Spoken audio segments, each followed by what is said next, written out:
Welcome to Relaxing Subjects. Tonight, we are going to slow down together. We are going to spend some time with one of the strangest, gentlest, most beautifully puzzling corners of human history. The tradition of the Zen masters and the very odd thing they did whenever someone asked them the most serious question imaginable.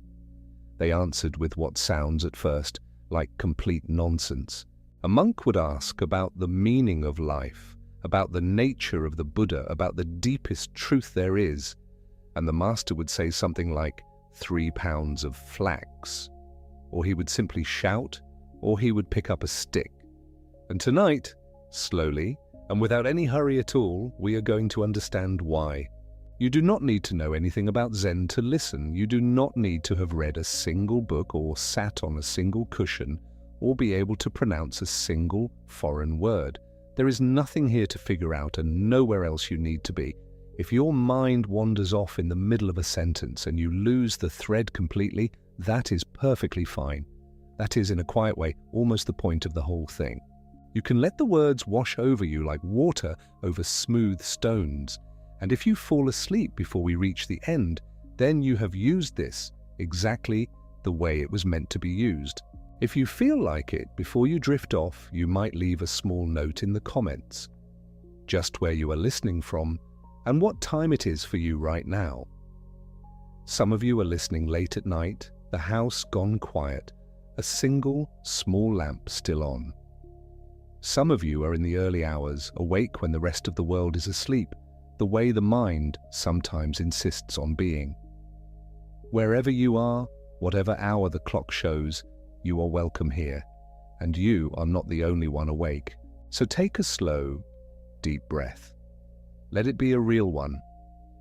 Let the air come all the way down, past the throat, past the chest, down into the belly, and then let it go without forcing anything. Let your shoulders come down from wherever they have been hiding all day.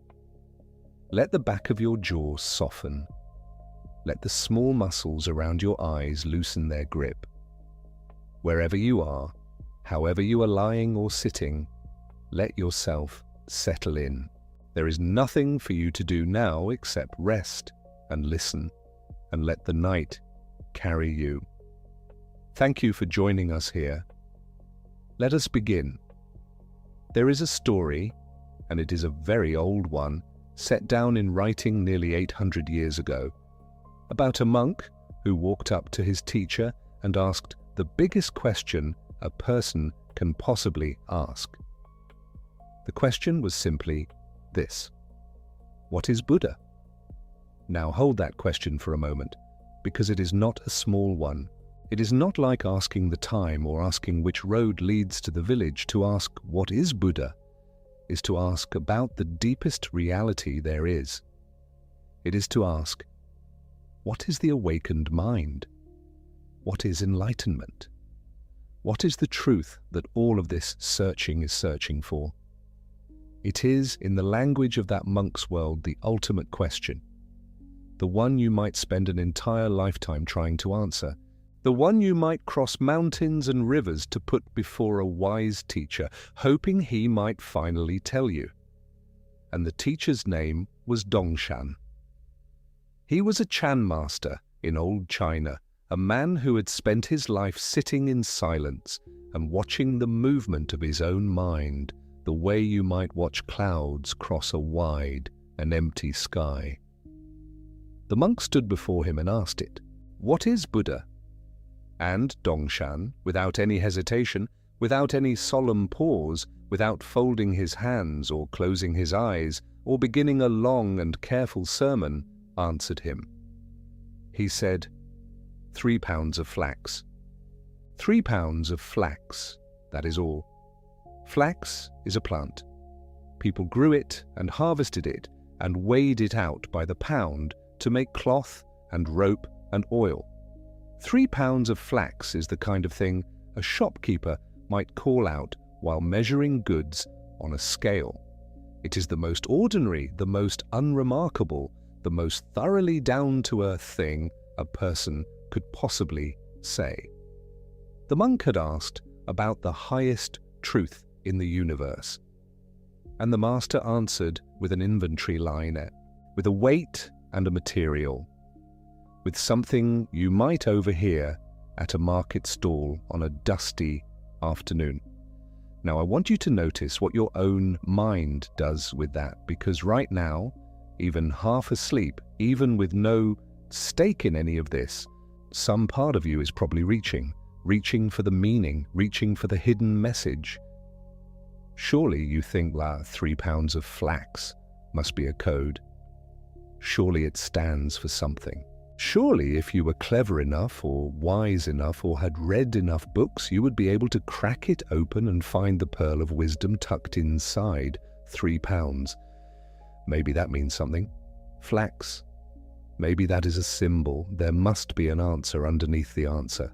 And that reaching, that very motion of the mind, grasping forward, hunting for the meaning behind the words, that is the whole thing we are going to spend this night gently taking apart. Because here is the secret, and I will tell it to you plainly right at the start, even though we will spend hours coming to truly feel it. The master was not hiding a meaning. There was no code. 3 pounds of flax is not a riddle with a clever solution that a smart enough person could work out. It is something else entirely. It is a tool. It is an instrument made with great care, and it was built to do one specific thing. It was built to catch your mind in the very act of reaching and to stop it. Think of it this way. You know that feeling when you reach out to grab something in the dark and your hand closes on nothing but empty air? That small jolt of surprise. The reaching expected to find something solid, and instead it found space. The hand opens, the grasping stops. For just a moment, before you reach again, there is a kind of stillness. Your hand hanging open in the dark, nothing held. That little jolt, that opening of the closed hand, that is closer to what Deshan was actually offering the monk than any explanation could ever be. The answer was not meant to be caught. It was meant to be the moment your reaching hand closes on air. So this is the thesis of our whole night together, and I will say it once now simply so that you have it, and then we will let it unfold slowly like a flower opening over many hours. The strange answers of the Zen masters, the flax, and the others we will meet, the shout and the stick and stranger things still. These are not nonsense, and they are not riddles, and they are not the ramblings of mystical men trying to seem deep. They are precision instruments. Each one was made to do a single job. And the job is this: to take the part of your mind that is forever reaching, forever grasping, forever trying to wrap an idea around the truth and pin it down in words, and to catch that grasping in the act and gently, suddenly snap it open. The answer is not an answer at all. It is a trapdoor. You step onto it expecting solid ground, expecting a meaning to stand on, and instead the floor gives way beneath your thinking, and for one breathless moment you are falling through empty space with nothing to hold on to. And that falling, that empty, open, holding nothing moment, that is exactly where the master wanted you to be. I know that sounds right now like the very kind of mystical talk we are supposedly avoiding. But stay with me, because there is a real machinery underneath this. And once you can see the machinery, the mystery stops feeling like fog and starts feeling like something you can almost hold in your hand, or rather, something you can almost feel your hand failing to hold, which, as we are beginning to see, is the better way to put it. Let me tell you where this whole tradition comes from, because the name itself carries a small piece of the answer, and unwinding the name is a gentle way to begin. The word we use in English is Zen. It is a short word, a soft word, a word that has traveled a very long way to reach your ears tonight.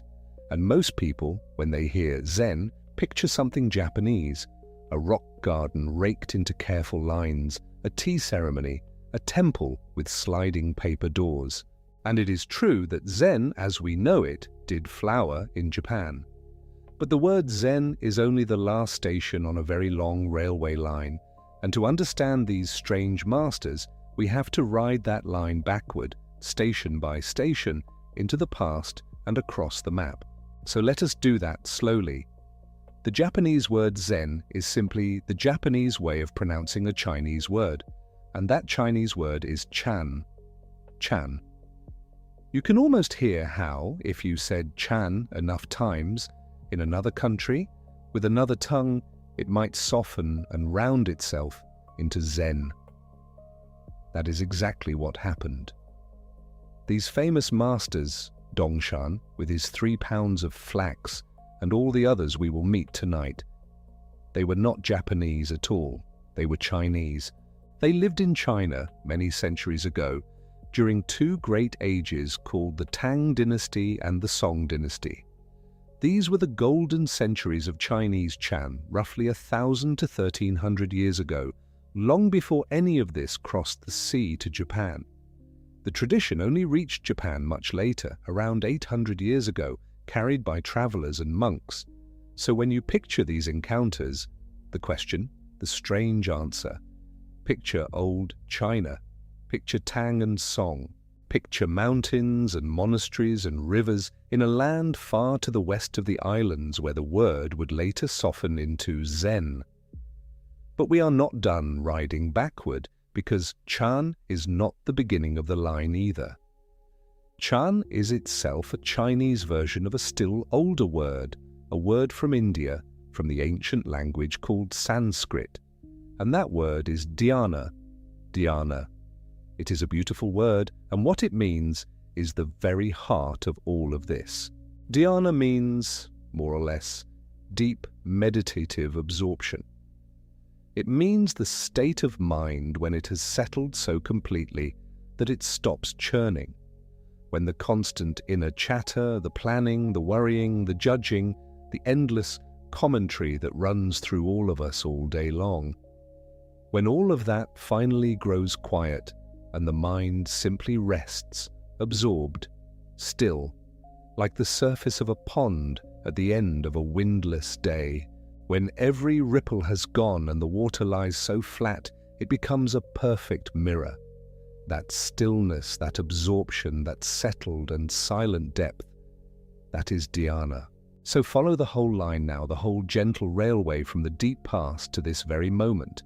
Dhyana, the old Sanskrit word from India, meaning meditative absorption, the still pond.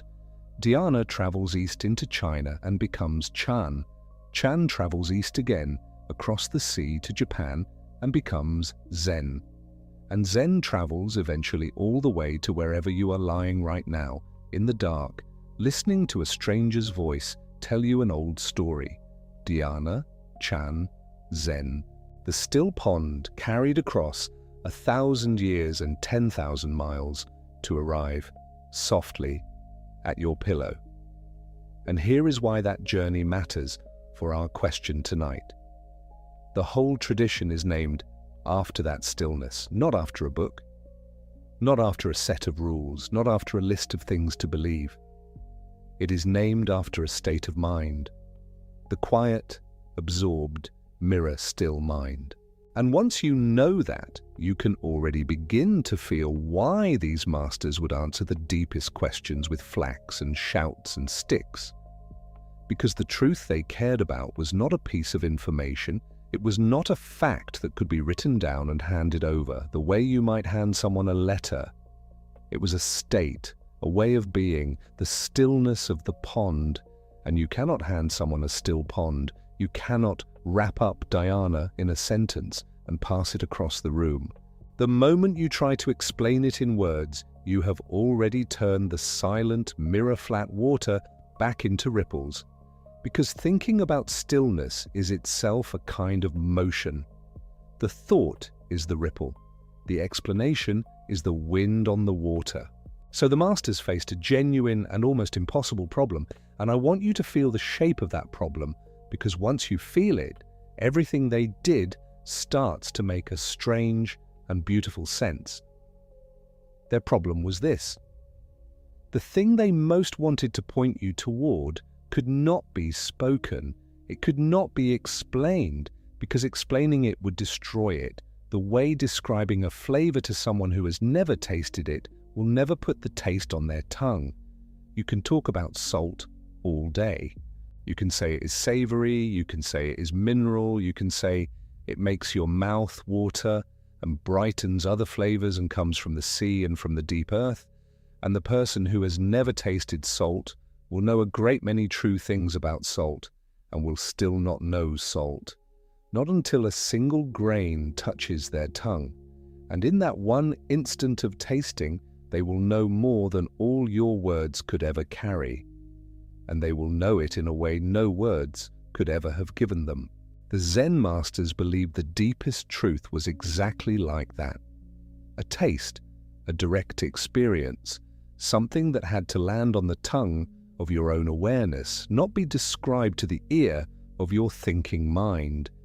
And so they had a problem, because the people who came to them came as askers. They came with questions. They came reaching, grasping, hunting, the way you yourself were hunting a few minutes ago for the hidden meaning of 3 pounds of flax. They came expecting the truth to be a thing that could be told. And the master's whole art, the strange, maddening, brilliant art we are exploring tonight, was the art of meeting that grasping mind and somehow stopping it. Not feeding it another idea, not handing it another sentence to chew on, but stopping it, catching the reaching hand and opening it. Because only when the grasping finally stops, only when the hunting mind gives up the hunt, can the stillness it was so frantically searching for actually appear. The pond cannot become a mirror while you are still throwing stones into it, even if the stones you are throwing are questions about how to make the pond still. Do you feel the trap now? Do you feel how perfectly, almost cruelly, tight it is? You want stillness, so you reach for it. But the reaching is itself the opposite of stillness. The more desperately you grasp for the quiet, the more noise you make.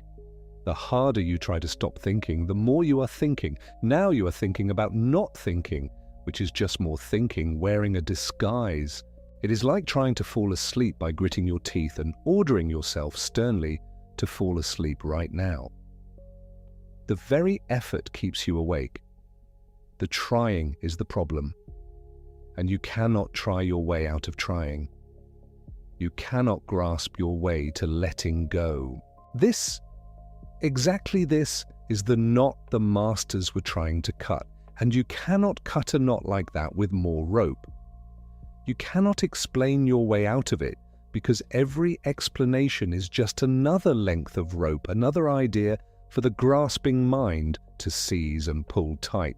So the masters reached for something that was not rope at all. They reached for the flax, the shout, the stick, the answer that is not an answer, the trapdoor under the question. They reached for something that the grasping mind could not grasp. And in the instant the mind failed to grasp it, in that small jolt of the hand closing on empty air, there was an opening, a gap, a place where, for one breath, the grasping stopped on its own, not because anyone forced it, but because there was simply nothing to grasp. Let us go back to the monk and the flax, now that we can see a little more. The monk asks, "What is Buddha?" And in his mind, even as he asks, a kind of machinery is already running. He is expecting an answer of a certain shape. He is braced for profundity.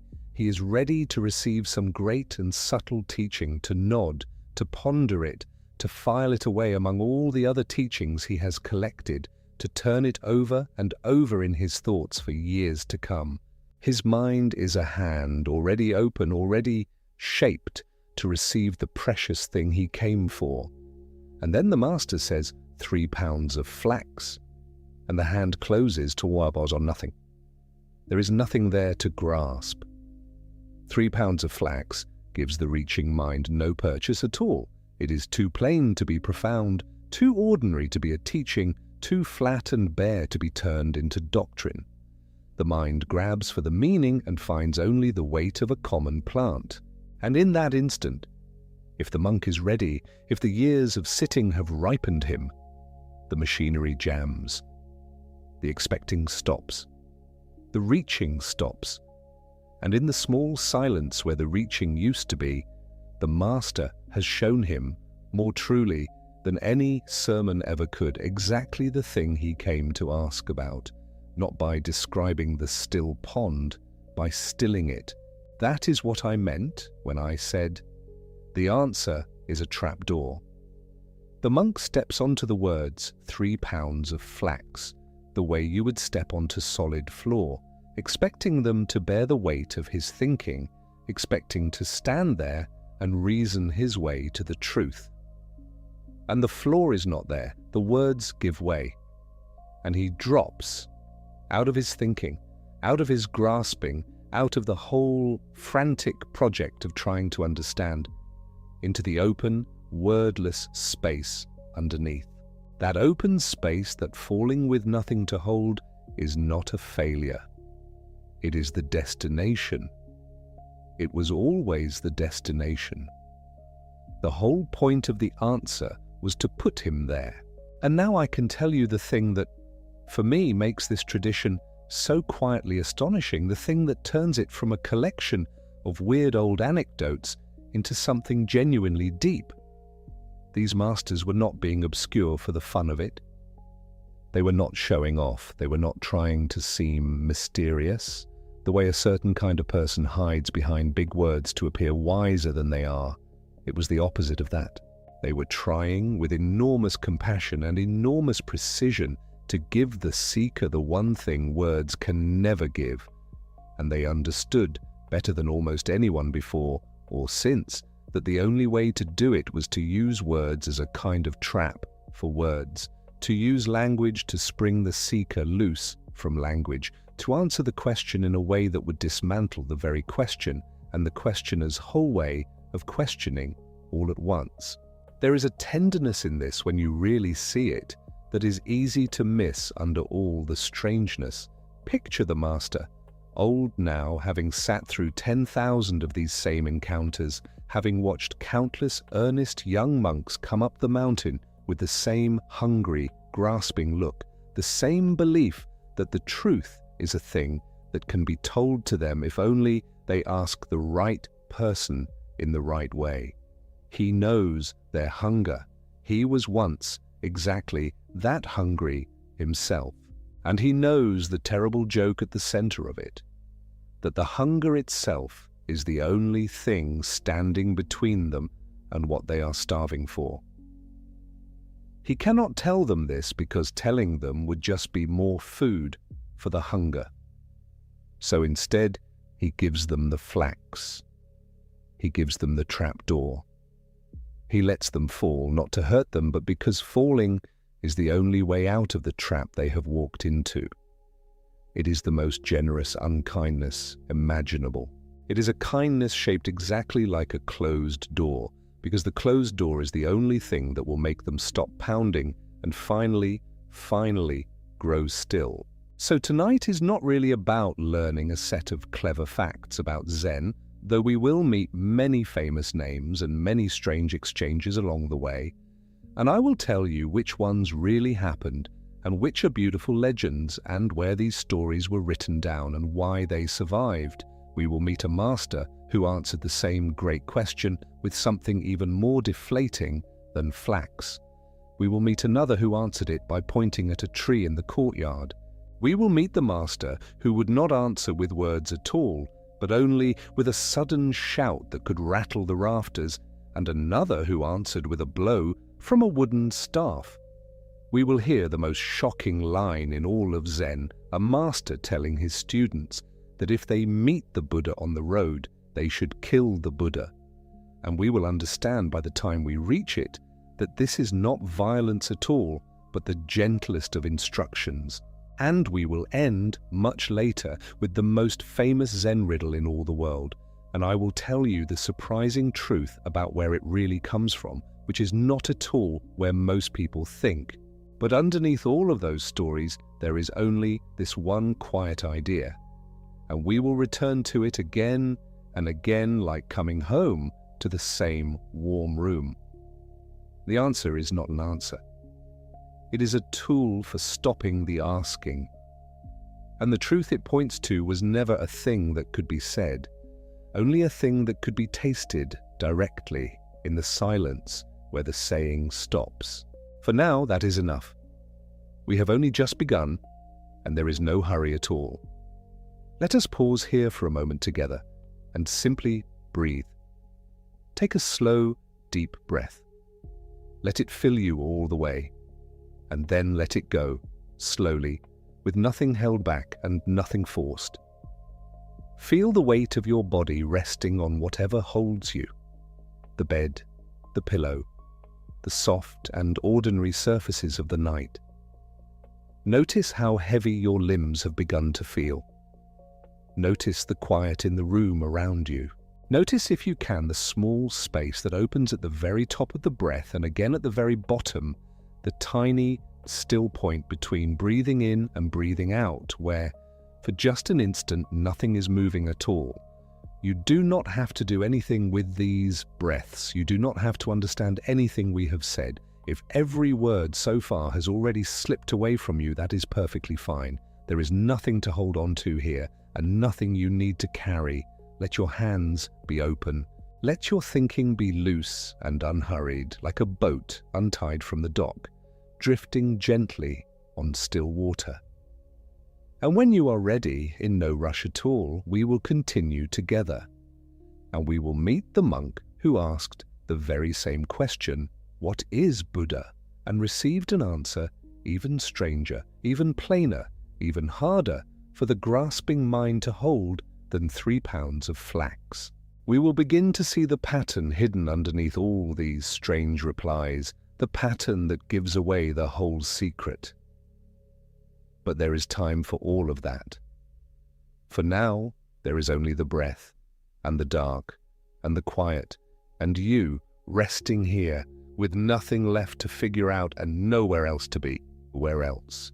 There is a story that reaches us through the old records, a story preserved in the pages of the Gateless Gate, which is to say, in the pages of the Wumen Wenyan, the collection compiled by the master Wumen Huikai in the year 1228, a book whose very title carries a quiet joke inside it, a gate that has no gate, and you must pass through it. The story has been read and reread for nearly 800 years in monasteries and study halls, and, more recently, in quiet rooms at night by people who are wondering, much as you may be wondering now, what any of this could possibly mean. A monk came to the master Yunmen Wenyan. Yunmen, who lived from roughly 864 to 949 in the late Tang period of what we now call China, though no one there called it Zen, and no one there would have recognized the word we use tonight.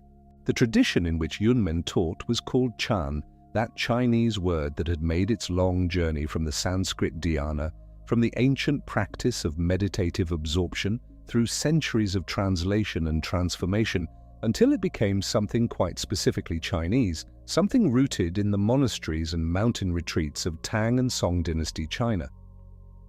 Yunmen was one of the great shapers of that tradition.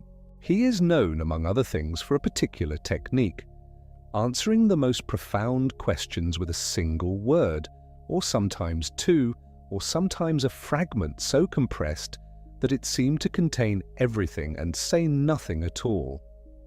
His students called these his one-word barriers. You pressed against them with all the force of your searching mind, and they did not give way. They simply were. This particular monk on this particular day came to Yunmen with the oldest question, the question that every earnest student in the Chan tradition eventually arrives at, the question beneath all the other questions, the question that feels like it ought to have the most luminous and elevated answer imaginable. He asked, "What is Buddha?"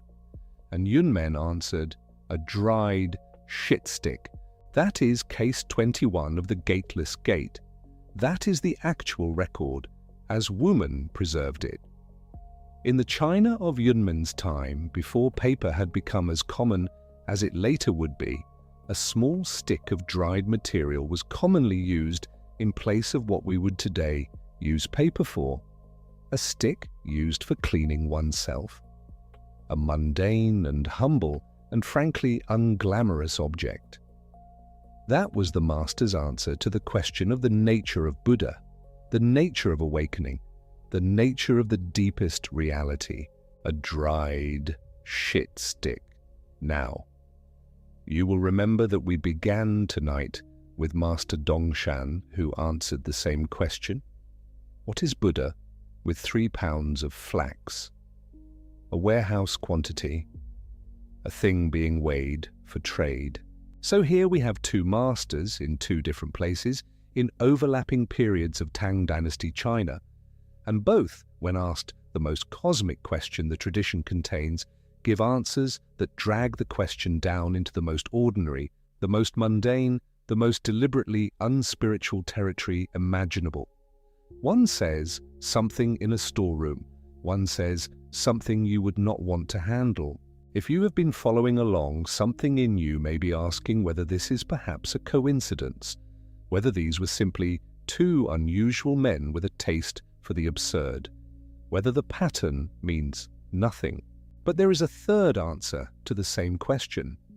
And the third answer comes from the master who sits at the center of more of these exchanges than almost any other figure in the whole tradition.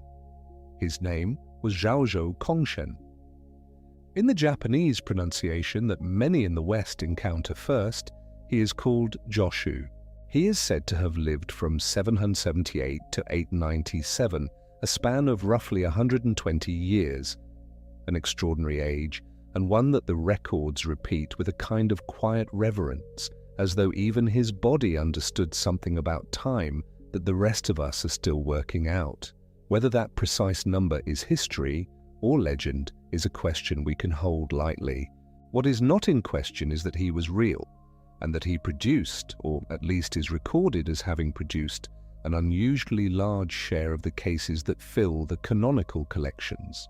A monk came to Zhaozhou. The monk asked the same question, and the question that by now you will recognize, the question that functions almost like a test that the tradition keeps setting for itself over and over, waiting to see what will happen. What is the essential meaning of Bodhidharma's coming from the West? This is a slightly different phrasing, but it is asking the same thing. Bodhidharma is the semi-legendary figure credited with bringing the Chan teaching from India to China. Though, as we noted in the first part of our journey tonight, his historicity is carefully debated by scholars like John McCrae and Bernard Faure, and the stories about him carry more theological freight than biographical certainty. To ask, what is the meaning of Bodhidharma's coming from the West, was the tradition's way of asking, what is the deepest essence of this whole teaching? What is it at its root? What is it beneath all the sutras and the ceremonies and the robes and the bells? What is it? Zhaozhou said. The cypress tree in the courtyard, case 37 of the Gateless Gate. The cypress tree in the courtyard. Not a doctrine, not a verse from scripture, not a meditation instruction, a tree, a specific tree. A tree that was, presumably, actually standing in the courtyard of wherever this exchange took place, rooted in the ground, reaching toward the sky, entirely indifferent to questions about the nature of reality. Let us set the three answers side by side for a moment and simply look at them. What is Buddha? 3 pounds of flax. What is Buddha? A dried shit stick.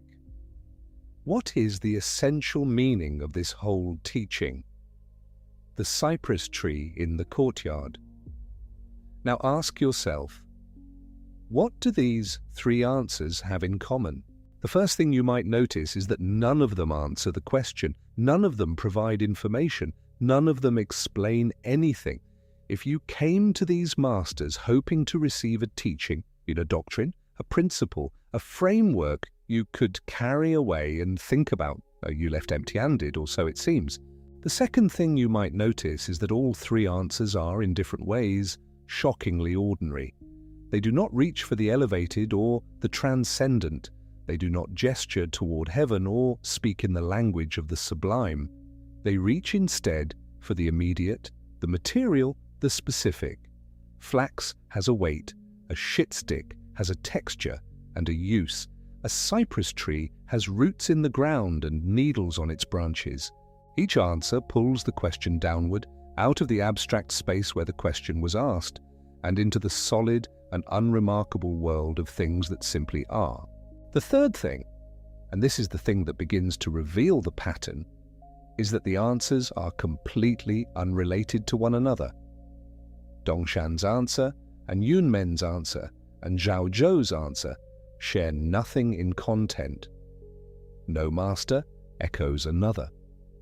No master is providing the correct answer that the others somehow missed. If these replies were riddles with hidden meanings, you would expect some convergence, some shared pointing toward that would tell the careful student that the real answer was, say, the primordial emptiness of all phenomena, or the everywhere present luminosity of awareness, or any of the other formulations that genuine Buddhist philosophy does in fact contain. But flax and a shitstick and a tree do not converge on anything. They diverge, they scatter, unless of course the content was never the point. And that is exactly what the tradition is showing you. The content was never the point. Three different answers from three different masters to the same question. Not because each master had a different insight into the nature of Buddha, but because each master was doing the same thing with a different object. The object is interchangeable. What is not interchangeable is the function, and the function, in every case, is the same: to catch the question in its own trap and spring the mechanism. Here is the trap. When a monk asks, "What is Buddha?" or "What is the deepest essence of this teaching?" or "What is the nature of awakening?" the question itself carries a hidden assumption. The assumption is that Buddha, or awakening, or the deepest reality, is a something, a thing that can be described, a content that can be delivered from the one who knows to the one who does not yet know. The question presupposes a gap. I do not have the answer. You do. And if you give it to me, I will have it too. That is what the question is built on. That is the architecture beneath the words. And what the master's answer does is not fill the gap. It collapses the gap, not by giving nothing, which would be a kind of contemptuous silence, but by giving something so irreducibly, undeniably present, flax, a stick, a tree, that the conceptual machinery of the seeking mind has nothing to grab onto. The mind reaches for meaning, and its fingers close around something that has weight and grain and smell and color, something real, something that refuses to cooperate with the question. You cannot think your way from 3 pounds of flax to the nature of Buddha. There is no conceptual pathway that leads there. The answer does not give you a ladder to climb, it gives you a wall that is, paradoxically, made of something completely ordinary and completely solid. And this, the tradition says, is the beginning of something, not the end of something. The wall is not a failure, the wall is the medicine. Before we go any further, let us slow down and settle into this a little, because the shape of what we've just described matters enormously, and it matters in a way that may take a moment to really land. We are not simply saying that Zen masters like to be cryptic. We are not saying that they were poets who preferred vivid images to dry abstractions. We are saying something more precise than that, and that precision is what takes this from interesting to something that might actually, quietly, touch something in you tonight. There is a word that comes from the Sanskrit, a word used in the philosophical traditions that preceded and surrounded the Chan teaching. The word is vikalpa. It means, roughly, conceptual discrimination, the constant, tireless mental activity of dividing experience into categories, naming things, comparing them, placing them in relation to other things, building from all of that naming and comparing a kind of map of the world that we then, somewhat mistakenly, believe is the world itself. Vikalpa is what is happening right now in the part of your mind that is following this narration, making sense of the sentences, filing the ideas. It is not bad, it is how thought works. But the Chan tradition, and the broader Buddhist tradition from which it grew, understood something about Vikalpa that is worth sitting with. The deepest questions, the questions about the nature of mind and reality and what we actually are, cannot be answered from within Vikalpa, not because the answers are hidden or forbidden, but because the answers are not made of the same stuff as the questions. You cannot reach the shore by building a longer boat. At some point, you have to get into the water. And this is what the master's absurd answer is designed to do. Not to punish the student, not to humiliate the question, but to give Vikalpa something it genuinely cannot process, and to hold it there in that place of genuine not knowing until something else becomes possible. There is a word for the instrument that does this work. You have heard it before, likely in a form that may not have told you very much about its real nature. The word is Koan, and it is worth knowing where that word actually comes from, because the origin tells you almost everything about what it is and what it is not. The Japanese word koan comes from the Chinese gong'an, and gong'an is not, in its original meaning, a spiritual or mystical term at all. It is a legal term, a governmental term. Gong means public, as in public record, public affairs, the affairs of the realm. And an means case, as in a legal case, a precedent, the record of a judgment made in the past that stands as a binding standard for judgments made in the future. A gong'an is a public case on the official record, the kind of thing a magistrate would consult when deciding how to rule on a matter before the court. What was decided before in a similar matter, and what does that precedent require of us now? This is not a metaphor that was chosen carelessly. The people who built the Koan tradition, Dingdiki, and they were building it quite deliberately in the monasteries of Tang and Song, China, knew exactly what they were doing by reaching for this term. A koan is a public case. It is a precedent. It is a standard set by the great masters. Their responses, their gestures, their shouts, their silences, preserved in the official record and then brought before each new student as a kind of test, not, what do you think the answer might be? But this case has already been decided at the deepest level by someone whose understanding was genuine. Can you meet that understanding? Can you present a response that is itself alive to what the master was alive to? Can you pass the bar that the public record has set? The student in the dokusan room, the small, intimate room where the student presents their response to the master in private, is not being asked to produce an explanation. They are being asked to demonstrate in the moment whether the understanding is present or not. The master listens, watches, feels the response, and either passes the student forward or sends them back to sit with the case again. The checking questions that follow, the sasho, are not further riddles. They are tests for the borders of the insight, making sure it is genuine and not merely clever imitation. None of this is random. None of this is whimsy. It is a rigorous pedagogical architecture, refined over centuries, designed with tremendous care for a single purpose, to bring the student to a direct, non-conceptual, lived understanding of what the question is really pointing toward, not by giving them information, but by taking away their reliance on information.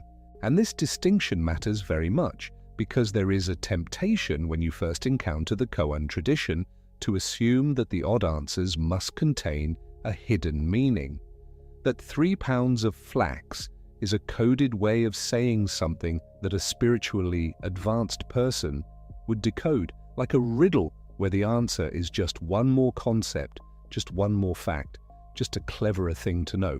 But that reading is precisely the trap.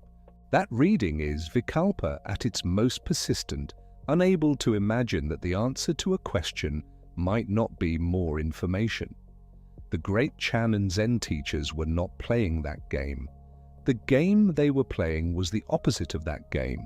They were finding ways to make the grasping mind release its grip on the idea that awakening is a thing to be gotten by knowing the right content. Let us stay with Zhaozhou for a little while because he offers us another exchange that is in some ways even more instructive than the cypress tree. This one is case 7 of the Gateless Gate. And it is small and quiet, and it has the particular power of things that appear simple until you really look at them. A monk arrived at Zhaozhou's monastery. It was a new monk, someone who had recently entered monastic life, someone still full of the burning urgency that drives people to give up ordinary life and devote themselves to the most fundamental questions. He said to Zhaozhou, "I have just entered the monastery. Please teach me. Read that again if you like. Please teach me the whole aspiration of a life compressed into 4 words. Please, humble, open, willing.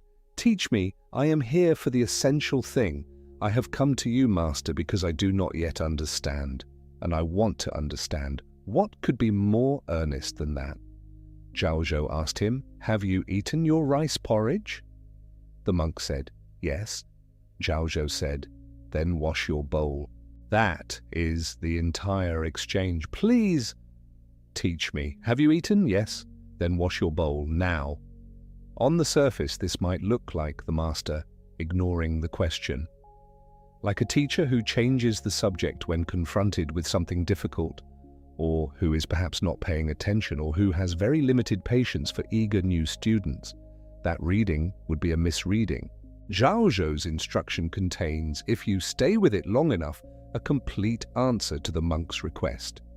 The monk asked to be taught, and Zhaozhou told him, the teaching is in the bowl, not in the monastery, not in the sutras on the shelf, not in the next thing after breakfast. The teaching is in what your hands are about to do. It is in the hot water and the rough cloth and the ordinary bowl that held your meal. It is right here. It has never been anywhere else. There is a quality to this that the tradition values enormously and returns to again and again, the emphasis on the immediate, the present, the completely unglamorous and available.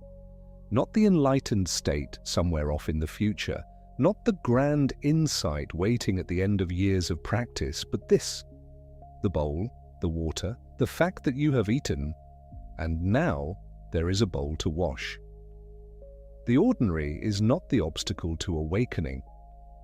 In the Chan view, the ordinary is the whole field of it, the seeking that reaches past the ordinary moment into some imagined elevated elsewhere is itself the thing that gets in the way. And so Zhaozhou does not send the monk toward the sublime. He sends him back to what is real and simple and completely at hand. Wash your bowl.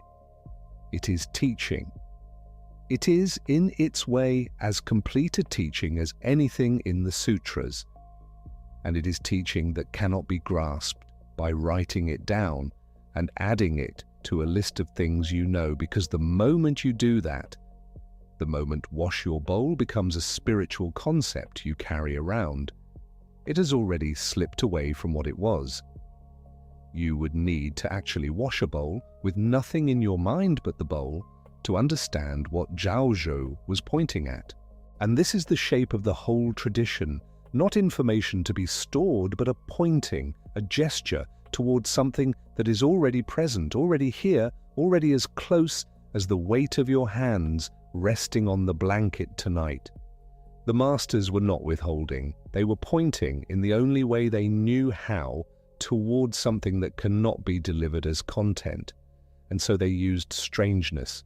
They used deflation. They used the ordinary.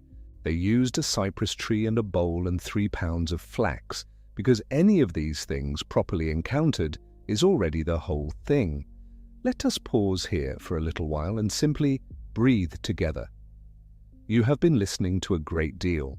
The mind that has been following, tracking Deshan and Yunmen and Zhaozhou, sorting the cases and their numbers, building some sense of the pattern.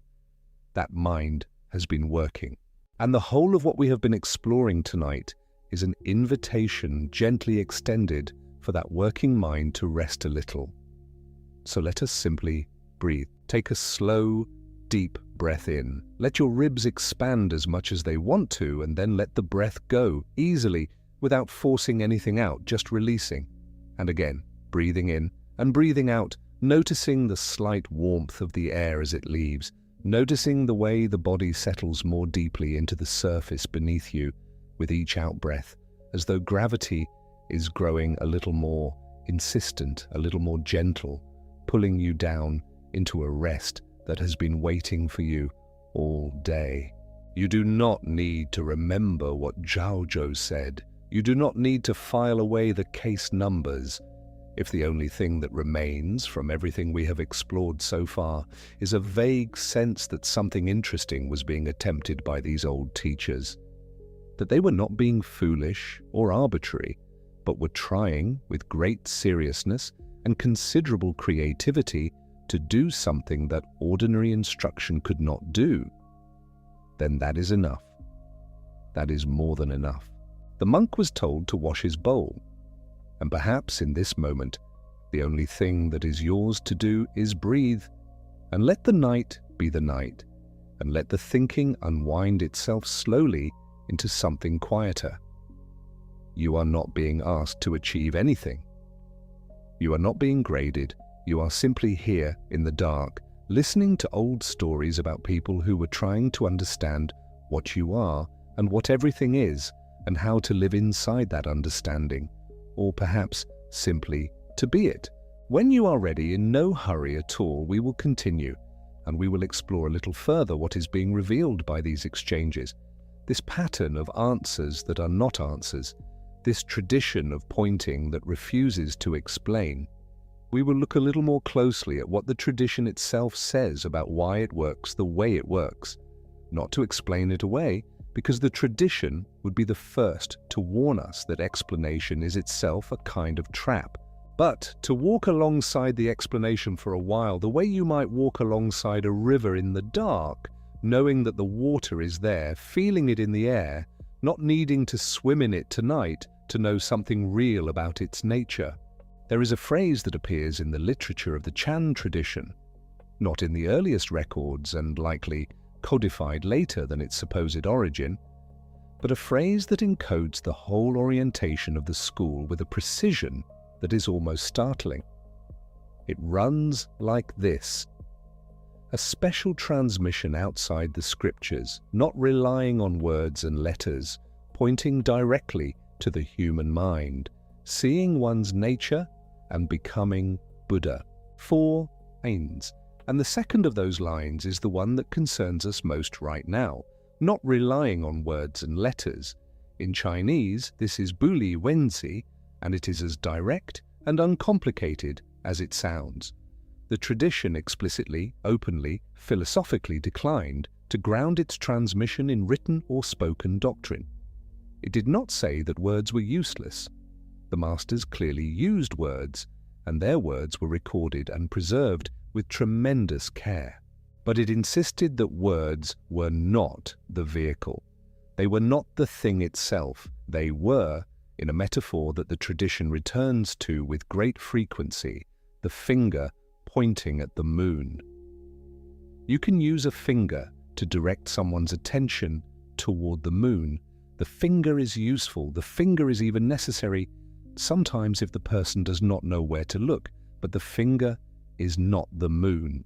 And to mistake the finger for the moon, to stare at the pointing gesture and mistake it for the destination, is the deepest kind of error the tradition knows.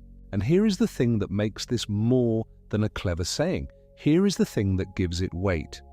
When a master says 3 pounds of flax, he is not giving you a finger pointing at the moon. He's giving you something that does not point at all, something that resists the gesture of pointing so completely that the part of your mind that is always following the finger, always looking for the direction the finger indicates, simply has nothing to follow. It is not a symbol. It is not a metaphor. It does not mean something else. It is 3 pounds of flax, weighing what it weighs, sitting where it sits, entirely itself. And the mind that tries to decode it, to find the moon behind it, runs into a wall so completely opaque that, if the practice is working, if the conditions are right, if something in the student has become genuinely ready, the wall is the teaching. Not the explanation of the wall, not the concept of the wall, the actual experience of running up against something that thought cannot penetrate. The tradition has a name for this experience. The name is Great Doubt. In Chinese, Da-yi, Da-yi. In Japanese, Daigi. And the name requires some unpacking because doubt, in English, carries a slightly different charge than what is meant here. We tend to hear doubt and think of uncertainty, the ordinary, somewhat uncomfortable state of not being sure about something, wishing we knew more, hoping the situation will clarify itself soon. That is not what great doubt means in this context. Great doubt, in the Chan and Rinzai sense, is not a mild uncertainty waiting to be resolved by better information. It is a total, existential, fully felt not knowing that has nowhere left to turn. It is what happens when the conceptual mind has genuinely exhausted its resources, when it has tried every door and found every door locked, when every clever interpretation has been seen through, when the habit of reaching for an answer, as though the answer were a thing to be caught and held, has been pressed against the koan until that habit itself is visible, and the reaching itself begins to feel futile. That is the beginning of great doubt, not a conclusion, not a resignation, but a quality of alive, total, earnest, not knowing that the tradition considers absolutely necessary. Great doubt runs the formulation associated with the later Japanese master Hakuin Ikaku, who lived from 1686 to 1769. Great doubt, great awakening, small doubt, small awakening. No doubt, no awakening. The koan's job then is not to mystify, it is not to impress or to perform wisdom or to make the student feel appropriately humbled. Its job is to manufacture great doubt, to give the seeking, grasping, conceptualizing mind something it genuinely cannot get through, not by withholding, but by presenting something that the conceptual approach, no matter how persistently applied, cannot metabolize. The cypress tree will not become a doctrine. 3 pounds of flax will not expand into a philosophy, and in that failure of expansion, something else becomes possible, something that the tradition points at with words like kensho, a direct seeing, a seeing that is not mediated by the machinery of naming and comparing and filing away. But we are moving a little ahead of ourselves, and the night is long, and there is no reason to rush. Let us stay a little longer with Zhaozhou because he has one more thing to show us tonight. Something even simpler than a bowl that needs washing. Something so small and quiet that it could almost slip past without notice. There is an exchange, preserved in the records, in which 2 monks come to Zhaozhou on different days. One of them says, "I have never been here before. What should I do?" Zhaozhou says, "Go have a cup of tea." The other monk says on a different day, "I have been here many times. What should I do?" Zhaozhou says, "Go have a cup of tea." Chi-cha-chu. Drink tea. Go drink tea. The instruction is identical for the newcomer and for the one who has been there many times, for the beginner and for the one who might reasonably expect something more advanced. Go have a cup of tea. And what this reveals, quietly, without fanfare, is something the tradition is trying to hold before us at every turn. That the answer is not in some territory ahead, beyond where you currently are, waiting to be reached by the right amount of effort, or the right degree of seniority, the answer is available here. In the cup. In the warmth of the liquid and the ordinary act of drinking. Not because tea is secretly mystical, because the tradition is trying to make breakfast into religion, but because every moment of genuine, undivided, fully present contact with what is actually happening right now is the territory the masters are pointing toward. And a cup of tea, drunk without the overlay of an agenda or a seeking or a striving, is as full of that territory as any formal meditation. Perhaps more so because no one is performing anything. No one is trying to be enlightened. There is just the tea and the warmth and the swallowing and then the empty cup. Go have a cup of tea. The monk who has never been here and the monk who has been here many times need the same thing, because what they need is not information about a path they have not yet walked. What they need is the direct experience of where they already are. This is what the tradition calls, in the language of the foundational slogan, pointing directly to the human mind, not describing the human mind, not presenting a theory of the human mind, pointing, using some gesture, some object, some unexpected word or instruction or act, that lands the student in their own direct experience of what mind is before the labeling begins. And this is why the answers cannot be collected and stored. You can write down 3 pounds of flax and read it 100 times and never touch what Deshan was pointing at. You can memorize wash your bowl and carry it with you like a talisman, and it may do you no good at all. The exchange is not a container for a transportable meaning. The exchange is an event that either happens or does not happen in a living moment, between a person who is genuinely asking and a person whose response is calibrated with great precision and care to what that specific student in that specific moment most needs in order to release the habit of conceptual grasping for just long enough that something else can be seen. Zhaozhou lived to roughly 120 years, or so the records say, and in all that time he did not apparently give many grand discourses. He did not write treatises. He asked if you had eaten and told you to wash your bowl. He told you the cypress tree was in the courtyard. He told you that the dog had no Buddha nature. And we will come to that in the next part of our journey tonight, that extraordinary answer, that single word that has been called the gate of the Gateless Gate, the opening through which everything else must eventually pass. But for now, let us rest with what we have found. 3 answers to one question from 3 different masters with 3 different objects pointing in 3 different directions. And beneath all 3, the same function. Not to answer, but to stop. To stop the seeking mind in mid-reach, to hold it at the wall, to let it feel, perhaps for the first time, the texture of its own grasping. That is what the apparent nonsense is for. Not mystification, not performance, not the eccentricity of people who were perhaps a little strange. Precision, a precision so fine that it operates below the level where concepts live. And Zhaozhou, who drank tea and watched bowls being washed and pointed at cypress trees and sent monks back to their ordinary mornings, understood this as well as anyone who has ever lived. Or so the tradition holds, and so the records suggest. And so we are invited tonight, in the quiet of this particular darkness, to consider for ourselves. Not as a belief to be adopted, simply as a possibility to be held lightly, the way you might hold something interesting you found by the side of a road, turning it in your hands, looking at the light on it, not yet knowing what it is, but not needing to know, not yet.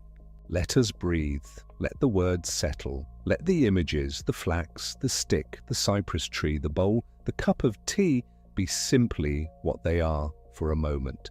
Not symbols, not lessons, just flax and a tree and a bowl and tea, sitting in the quiet of the mind like objects left on a windowsill in the last light of the evening. Take a slow, deep breath, and another. Feel the room around you, the fabric beneath your hands, the the particular quality of the silence in whatever place you are tonight. You have been listening for a while. You have been following a thread through old records and strange exchanges and a tradition that insists at every turn that the thing it most wants to give you cannot be handed over in words, and has then spent centuries trying to find the right words to say exactly that. There is something almost tender in the attempt, something almost comic in the best sense. The finger that says, "I am not the moon. Look up, look up." And when you are ready, we will continue together into the next part of this night's journey, where we will meet that single word, that one syllable that Zhaozhou gave in answer to a question about a dog. And we will look at what it does, and why Wumen Huikai placed it first among all the cases in the Gateless Gate, the case you must pass before any other can be passed, the gate that has no gate, right at the entrance, waiting for you with all the patience of a cypress tree in a courtyard that has been standing in the same place for 1,000 years. But there is no hurry. The word will still be there. The tree will still be there. The question will still be there. And so will you, breathing slowly in the dark, carrying nothing tonight but the open and unhurried attention that is, the masters would say, already everything you need. There is a story that Wumen Huikai told about this case, though he did not tell it the way a person tells a story to explain something. He told it the way a person places a stone in the middle of a path and walks away. A monk came to Zhaozhou.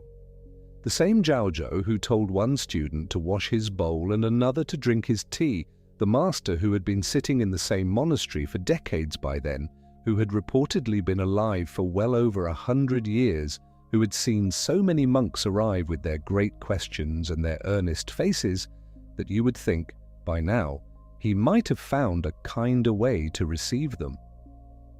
The monk asked the question that monks in that tradition were allowed to ask. He asked, "Does a dog have Buddha nature?" This is not a casual question. In the Mahayana tradition, the broad family of Buddhist teaching within which Chan grew and found its particular shape, the answer was settled. It had been settled for centuries. All sentient beings have Buddha nature. That is one of the core claims of Mahayana teaching, the ground beneath everything else. A dog is a sentient being, therefore a dog has Buddha nature. The monk already knew this, he had studied it. He was not asking because he did not know the official answer. He was asking perhaps because he wanted to hear it from a master, to have it confirmed, to feel the settled weight of it in his chest. Or perhaps he was asking because he half suspected the official answer was not the whole truth. Or perhaps he was asking because the question would not leave him alone, the way certain questions nest inside a person and will not be still no matter how many correct answers are placed beside them. Zhaozhou said, "Wu, that is the whole exchange, that is case 1 of the Gateless Gate, the collection compiled by Wumen Huikai in 1228, the case he placed at the very beginning, before all others, the one he called the gate of all the gates." And the answer is a single syllable. In Chinese it is written Wu, pronounced Wu. In Japanese it becomes Mu. In English it is something like no or nothing or without, though none of those translations quite carry the thing, which is partly the point, and we will come to that. But hold the translation for a moment. Hold just the exchange itself. A monk asks whether a dog has Buddha nature. The official doctrine says yes. Zhaozhou says no. He did not say that is a complicated question. He did not say, let us think about the nature of Buddha nature together. He did not say, yes, of course, now go sit quietly and contemplate it. He said, no, one word, and then nothing. Now here is what Wumen Huikai says about this in his commentary in the Gateless Gate. And this is important because Wumen is not merely a recorder of the exchange, he is a teacher who has studied the case and wants to tell you something about it. He says, To pass through this gate, you must squeeze through it with your whole body. No hands, no feet, no ladder, no rope. Just that one syllable blocking the way. And if you sit with it day and night without ceasing, Wumen says, you will feel as though you have swallowed a red-hot iron ball that you can neither swallow down nor spit up. That image is deliberate. It is not poetry for its own sake. The red-hot iron ball is the sensation of being caught, of having something inside you that cannot be resolved by thinking, cannot be dissolved by more information, cannot be gotten rid of by any intellectual means available. The official doctrine says yes, the master says no. You cannot make both true, you cannot make one of them go away, you cannot climb out of the contradiction by finding a clever enough interpretation. The contradiction sits in you, hot and impossible, and that is exactly where Wumen wants it to be, because that sensation with that stuck, burning, irresolvable not knowing is what the tradition calls the great doubt, Dai. The syllable mu is not an answer to the question about the dog. It is a device for manufacturing that doubt. It is an instrument for lodging something inside the questioning mind that the questioning mind cannot, by its own methods, remove. The thinking mind has a very particular way of relating to questions. It treats them as problems to be solved, containers to be filled, gaps to be closed. You ask it a question, and it immediately begins scanning its inventory of concepts, categories, and prior knowledge, looking for the right piece to place in the empty space. This is what the mind does. It is extraordinarily good at it. It is what the mind was built for. And within the ordinary range of questions, i.e. practical questions, factual questions, questions that have determinate answers, this is exactly the right tool. But the question about Buddha nature, when a monk asks it in the context of Chan practice, is not that kind of question. It is not a request for information. It is something closer to a tuning fork being struck, waiting to find out whether there is anything in the questioner that will vibrate in response. The word for the kind of thinking the Koan is designed to exhaust is vikalpa. It comes from the Sanskrit and it means something like discursive thought or discriminative cognition. The mind's habit of dividing experience into categories, this and that, yes and no, self and world, Buddha and ordinary being. Vikalpa is not bad thinking. It is indispensable for living. But the Chan masters held that there is a way of seeing that vikalpa, by its very structure, cannot reach, because that way of seeing is not divided, not categorized, not processed through the lens of already held concepts.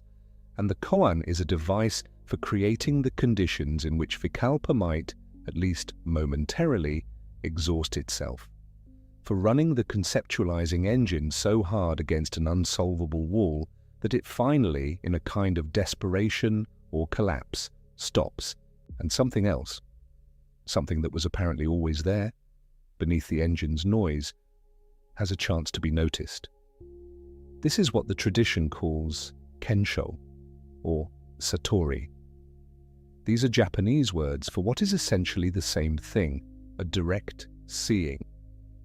A moment in which the nature of one's own mind is perceived without the usual filtering and categorizing and conceptualizing standing between the perceiver and the perceived. The word kensho literally means seeing one's nature. And the masters are careful, or they try to be, to say that what is seen is not something new that was not there before. It is not an achievement. It is not a reward for having suffered sufficiently over the word mu. It is more like the sudden absence of an obstruction, like a cloud that has been blocking a lamp, and the cloud breaks and the lamp was always there, and the light is not the lamp's reward for having waited patiently. It is simply what the lamp always was. Wumen Huikai in the same commentary puts it this way: if you pass through this gate, you will walk freely under the heavens and on the earth. His verse for the case ends, Does a dog have Buddha nature? This is the most serious question. If you add even a little bit of yes or no, your life is lost. Not your physical life, the life of the seeking, grasping, categorizing mind that insists on resolving everything into a yes or a no. That life, the tradition says, is precisely what needs to be lost. And this is where the phrase great death enters, dasi. The death of the small self, the self built of habits and accumulated concepts, and the ongoing story of being a person who seeks things. The Koan is sometimes described as a tool for inducing the great death so that something can be reborn. The violence of the metaphor is intentional. It is not decorative. The masters are not saying, sit quietly and you will gradually feel a little more peaceful. They are saying, something in you needs to die. The part of you that thinks it can answer its way to awakening, that thinks the right concept will finally be the one that opens the door, that thinks if it just reads enough texts and has enough insights, it will eventually arrive. That part is the obstacle, and the koan is the thing designed to kill it. Now, the great doubt, the great death, the iron ball that cannot be swallowed or spat out. This might all sound very abstract, and it might also sound very dramatic, and if you are lying in the dark listening to this, you might be wondering what any of it has to do with the quiet of the room you are in tonight, the particular weight of your own tiredness, the thoughts that have been visiting you all day. Let us stay with it a little longer, and I think you will feel where it connects. The man who did the most to articulate the great doubt as a formal teaching, to name it precisely and place it at the center of the practice, was a Japanese Rinzai master named Hakuin Ekaku, who lived from 1686 to 1769. He said it clearly: great doubt, great awakening; small doubt, small awakening; no doubt, no awakening. What he meant by doubt was not intellectual uncertainty, not the pleasant academic kind where you hold two opinions loosely and enjoy the ambiguity. He meant something more total, something closer to the sensation of standing in a place where none of your maps apply, where you reach for the familiar handle and it is simply not there, where the question you are carrying cannot be answered by anything you currently know, and the not knowing is not a temporary inconvenience to be resolved with more information, but a full and complete condition that has, for the moment, taken over the entirety of your experience. Hakuin himself described going through periods in his own practice where this doubt became so total that it was genuinely frightening. He described walking through the world while the koan he carried had become something he could not set down, could not leave aside even for an hour, something that had grown larger than ordinary thought until ordinary thought could barely find a foothold beside it. And he said, and this is the part worth holding tonight, that this extremity was not a sign that something had gone wrong. It was a sign that something was finally going right, that the practice had found its depth, that the iron ball was doing its work. He also, by the way, is the person who gave the West its most famous koan. Two hands clap and there is a sound. What is the sound of one hand? In the West, this riddle, for most people, this is the koan, the one they have heard, the one that stands for all of them, is treated as an ancient and timeless thing, something the Tang dynasty masters puzzled over in their mountain monasteries 1,000 years ago. But it is not that. It is Hakuin's. An 18th century Japanese Rinzai reformer devised it, not ancient, not Chinese, barely 300 years old. He designed it specifically as an entry-level koan, something slightly more accessible than Mu as a starting place, something a beginning student could carry into their first serious period of practice. The Chinese masters of the Tang dynasty did not know this koan. It came later from a very specific person in a very specific tradition for a very specific pedagogical purpose. This is worth knowing, not to diminish the koan, which does its work perfectly well, but because the story we tell about Zen in the West has a way of collapsing centuries and traditions and individual inventors into a single, timeless fog of ancient mystery, and that collapse does a small disservice to the real people who actually made these things. The real people who made these things also built a system, and the system is, in its way, one of the most surprising things about the whole tradition, because the image of the Zen master giving a spontaneous, unpredictable, seemingly random response does not quite fit with the reality of a carefully structured pedagogical institution. But both are true, and they are not in contradiction.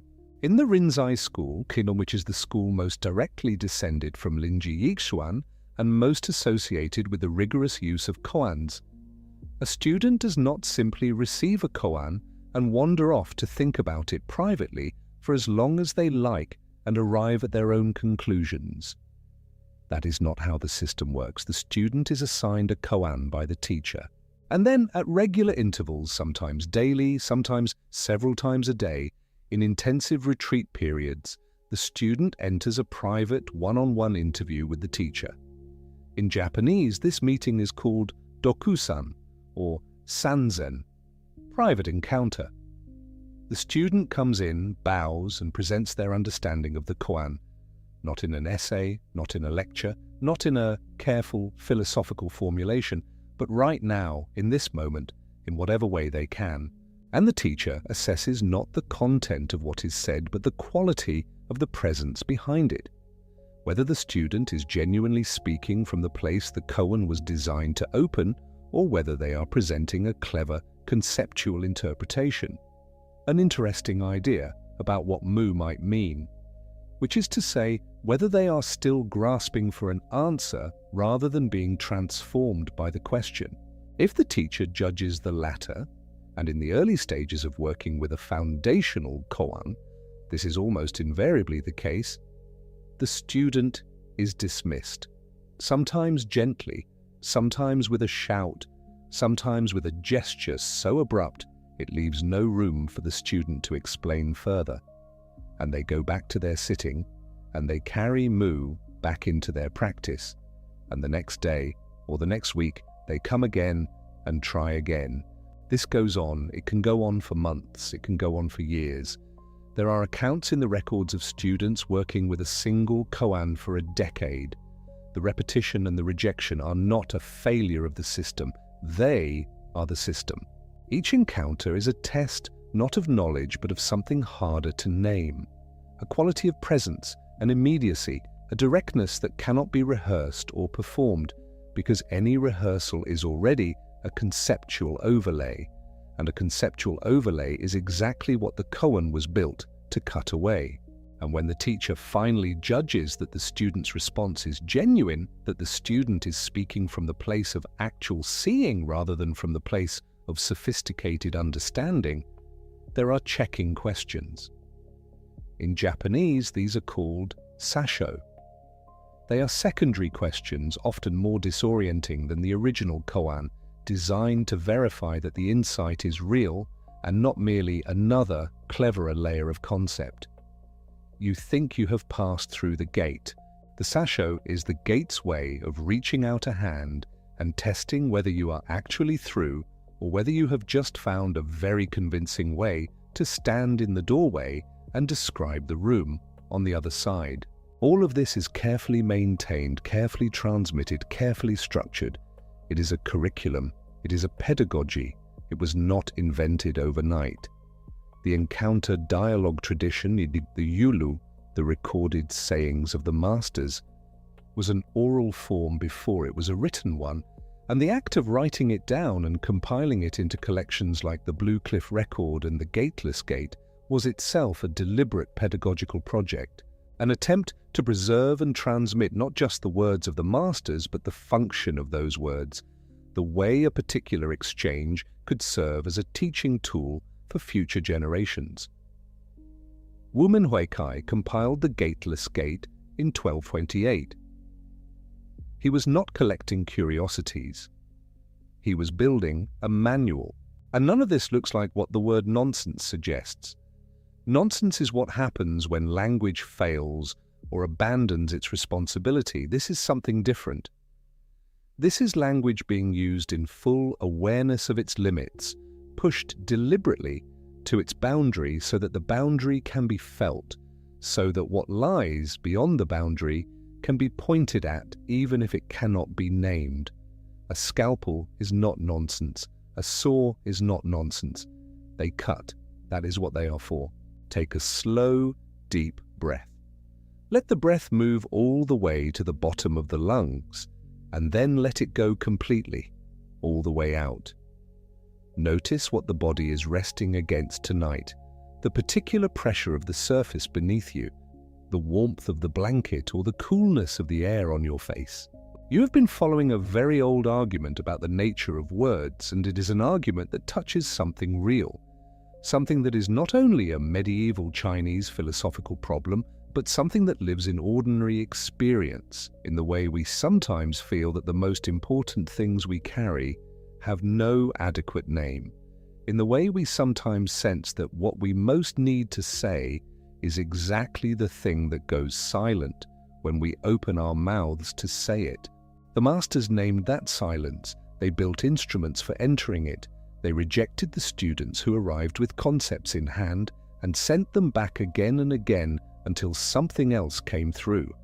And they wrote it all down in careful records so that later students, much later students living in times and places the Tang dynasty masters could not have imagined, could find the same instruments and put them to the same use. There is something in this that I find quietly extraordinary, that a tradition which insists the deepest truth cannot be transmitted in words would spend centuries producing some of the most precisely crafted written records in the history of religious literature. The Blue Cliff Record, the Gateless Gate, the Book of Equanimity, the Shoyoroku, the third great collection, the record of Linji with its shouts and its grabs and its famous, impossible provocations. These are not the products of people who did not care about language. They are the products of people who cared about language so precisely, so unforgivingly, that they knew exactly what it could not do, and built documents whose every sentence was aimed at that limit. Wumen Huikai, in his verse at the end of Case 1, writes something that reads, in translation, a little like a koan itself. He says, "Has a dog Buddha nature?" This is the most serious question. If you add yes or no, your life is lost. And then he says something else, something that is easy to pass over but worth staying with. He says, Mu is the gate of all the Chan teachings. Not one of the gates. The gate. The one you pass through first. Or you do not pass through anything at all. And here is what that means, or what it points at, which is not quite the same thing. Mu is not simply one exchange, one case, one historical moment between one monk and one very old master in the 9th century. It is, in the tradition's own understanding, an encounter with the fundamental structure of the problem. The problem being, you are a mind that divides and categorizes, and you are trying to use that dividing and categorizing mind to understand something that is not divided and not a category. You are using a net to catch water. The net is the problem, and the net is also all you have, and the koan is the moment in which you finally feel the net for what it is. A net, not the water, never the water, because the water has slipped through again. Zhaozhou knew this. He had been sitting with it for what the records say was more than 100 years. When the monk came to him with the question about the dog, Zhaozhou did not consult his understanding of Mahayana doctrine. He did not weigh the theological arguments. He gave the monk what the monk needed, which was not an answer, which was a wall, a clean, complete, unarguable wall, no. And the monk went away carrying that no like a coal he could not put down. The great doubt is not a comfortable state. Let us be honest about that. The traditions that value it are not recommending it as something pleasant. They are recommending it as something true, as the necessary condition for a certain kind of clarity. The way you might say that surgery is not comfortable, but that it is sometimes exactly what is needed, and that the discomfort is not incidental to the healing, but part of it. The iron ball, the doubt that cannot be resolved by adding more information. The question that has grown large enough that it fills all the available space and crowds out the smaller, more manageable questions you normally spend your days inside. Hakuin said this was where the practice lived, not in the comfortable middle, not in the gentle insights that arise during peaceful meditation, not in the gradual accumulation of wisdom, in the extremity, in the place where the map runs out and you are standing in open country with nothing to navigate by except your own direct perception, which he said is exactly the faculty that was always there and always sufficient and was simply being obscured by the maps. He spent his life rebuilding the Rinzai school after what he saw as a period of decline, and the center of his rebuilding was precisely this: the reinvigoration of Koan practice as a living thing, a real encounter with real impasse, not a ceremony or a performance or an intellectual exercise conducted at a comfortable distance from genuine not knowing. He thought that a student who approached koans primarily as interesting philosophical puzzles had missed the entire point, the way a person who studies maps of a country without ever going there has missed the country. The student who enters dokusan with a clever interpretation of mu, who says, for instance, that mu points to the emptiness underlying all phenomena, which is a perfectly respectable Buddhist philosophical position and also completely beside the point, gets sent away. Not because the interpretation is wrong, not because it is stupid, because it is an interpretation, because it is the mind doing what the mind does, which is to produce another concept to place in the empty space, another answer to fill the silence. And the silence is not a space to be filled, the silence is the thing. This is so counterintuitive that it is worth saying again in different words, more slowly. When Zhaozhou said mu, he was not giving the monk information. He was not saying the correct answer to the theological question is no. He was also not playing a trick or being deliberately obtuse to make the monk suffer unnecessarily or demonstrating his own superiority by refusing to explain himself. He was doing something more precise and more demanding than any of those things. He was meeting the monk at the exact point where the monk's thinking had reached its limit. The point where received doctrine says one thing and direct experience either confirms it or it does not. And he was refusing to let the monk use another concept to paper over that limit. He was forcing the limit to be felt as a limit. He was forcing the wall to be experienced as a wall and not once again to be bypassed by the comforting idea that there is no wall, that it is all emptiness, that the doctrine says everything has Buddha nature, and so presumably that settles it. Nothing is settled. That is what mu says. Or rather, mu does not say anything. Mu does. There is a traditional image that appears across the broader Buddhist world, not only in Chan, and it is useful here. The image of the finger pointing at the moon.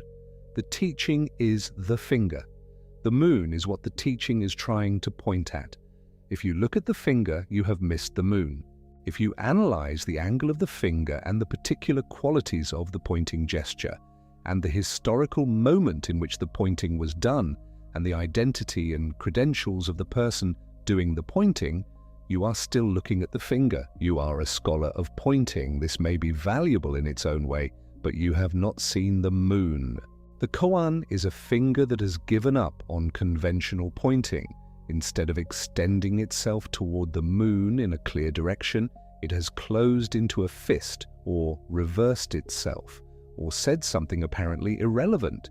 3 pounds of flax, a dried shit stick, mu, the cypress tree. These are fingers that refuse to be looked at as fingers, that are not comfortable to contemplate as objects of analysis, that offer no grip to the conceptualizing mind. And in doing so, they leave the seeker with nowhere to look except the dark, the open country, the unpointed-at space where the question itself finally runs out, and something else, wordless, immediate, not dependent on a correct answer, might begin. This is what the Rinzai system was built to facilitate, not to teach in the ordinary sense, to transmit information, to create conditions, to manufacture the right kind of obstacle, to be, in a very precise way, unhelpful enough that the student stops looking to the teacher for help and starts looking somewhere else entirely, somewhere inside, somewhere that is not a location at all. The great death is the death of the student who is looking for the teacher to give them the answer. That student has to die. And something else, something that was never really a student, in the way we normally mean, never really lacking the thing it was seeking, gets a chance to wake up. Take another slow breath. There is no hurry with any of this. These words are only words, and they are pointing at something that is not a word, and you do not need to grasp them or hold them or carry them carefully into the rest of the night. The dog is still sitting in the garden of the old monastery. Zhaozhou is still turning away from the monk with nothing more to add. The monk is still carrying his no through the centuries, through the records, through the Gateless Gate that Wumen compiled in 1228, into this room, into this dark, into the particular quality of your breathing right now, which is not thinking about Buddha nature or great doubt or the sound of one hand, but which is simply breathing, simply present, simply here. And the masters would say, they did say, in many different ways over many centuries, that this breathing, this presence, this simple, unremarkable here-ness is not separate from what the Koan was trying to open, that the ordinary act of being quietly present in the dark is itself already on the other side of the gate, that you do not need to understand it for it to be true, that understanding it is not the point. That understanding is, in a certain sense, another way of missing it, of turning back toward the finger when the moon is already there, has always been there, requires nothing from you except the willingness to stop looking at everything else. The practice asks for a very specific quality of not doing. It asks the seeking mind to run itself to exhaustion, not by being told to stop, which never works, the way telling a person to stop thinking about something only makes them think about it more, but by being given something genuinely unsolvable to seek, so that the seeking eventually burns itself down to the ground. 3 pounds of flax, the cypress tree. These are fuel for a fire that must burn completely, and on the other side of the burning is the thing that did not need to seek because it was never actually lost. The great doubt leads to the great awakening. Small doubt, small awakening. No doubt, no awakening.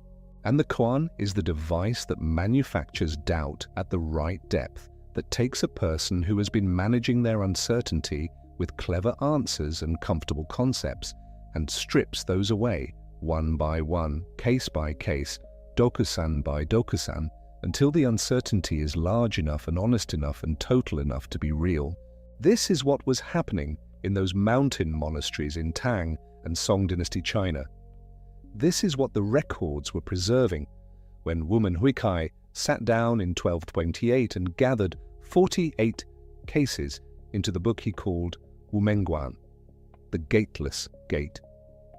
Not a collection of curiosities, not a museum of ancient strangeness, a working system, a living practice disguised as a collection of old stories. And the gate of it all, and the case you must pass before any other can be passed, is a single syllable spoken by a very old man to a monk who asked about a dog. Woo! Let yourself settle a little more deeply into wherever you are resting. Feel the weight of the body releasing downward. Feel the breath moving without effort, the slow, reliable rhythm of it, which has been with you all your life and which asks nothing of you tonight, except that you allow it to continue. You have been traveling through some very old terrain this evening, through the records of conversations that happened more than 1,000 years ago, through the formal structure of a practice that was built with extraordinary care and preserved with extraordinary faithfulness across many generations, through the precise and deliberate nonsense of masters who knew exactly what they were doing and chose to do it anyway because the alternative, giving the seeking mind what it wanted, would have been, in their view, the real unkindness. In a little while we will move into the next part of the night's journey, where the body of the teaching meets its voice, the literal voice, the shout, the blow, the physical interruption that some masters chose when even the most carefully crafted non-answer was still too much of an answer, still too many syllables, still giving the conceptualizing mind too much to work with. We will meet Linji Yixuan, who screamed, and Deshan Xuanjian, who struck. And we will ask whether a scream is an answer, and what it would mean if it were. And we will come, finally, to the line from the record of Linji that more people have quoted and fewer people have understood than almost any other sentence in the tradition. If you meet the Buddha on the road, kill the Buddha. But that is still ahead, for now the dog is sitting quietly. The old master has said his single word and walked back to whatever he was doing before the monk arrived. The word is still in the air. It will still be there when you need it.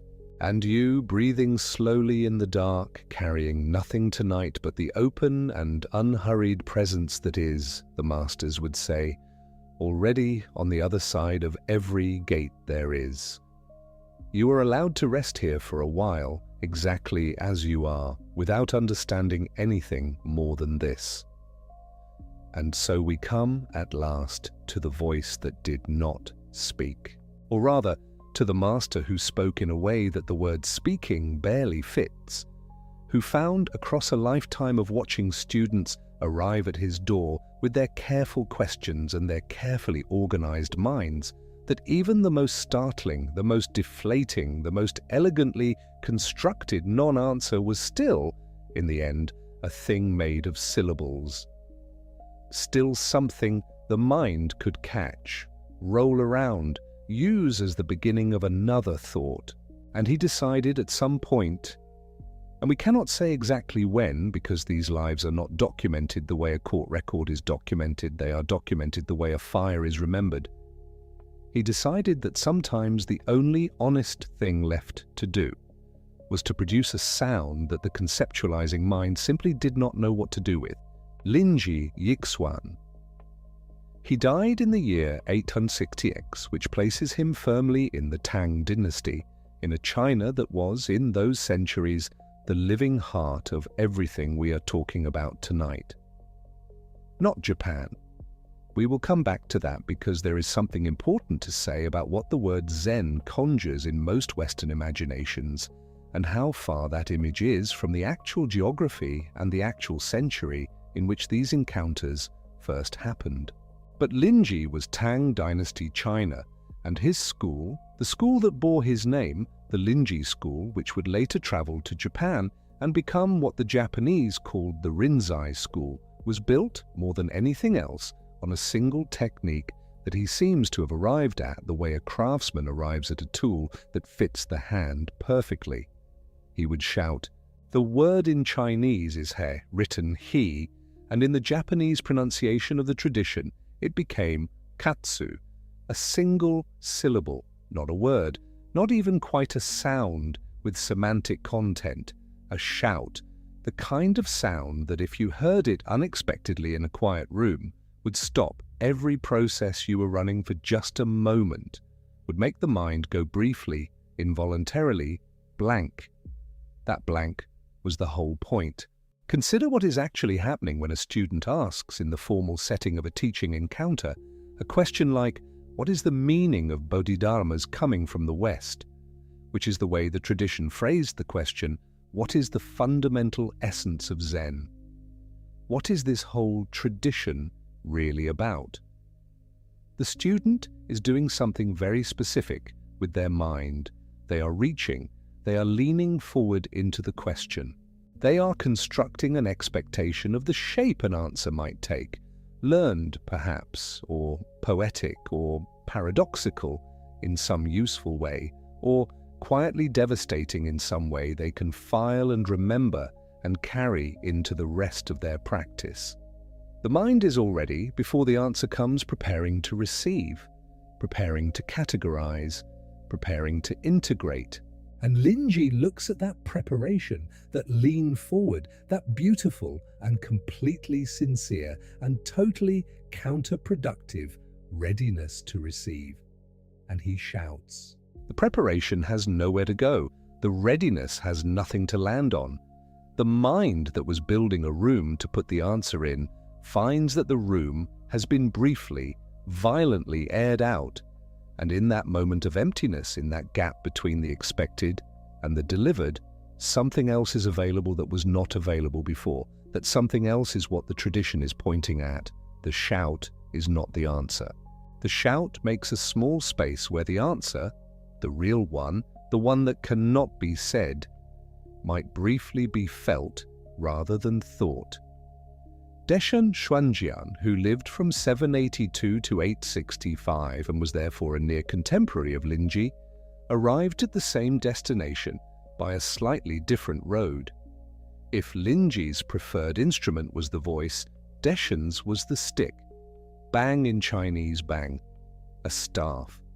A blow sometimes across the shoulders, sometimes more gently, but always sudden, always interrupting, always administered at the precise moment when the student's conceptualizing mind was most fully engaged, asking a question, receiving an answer, beginning to compose a response.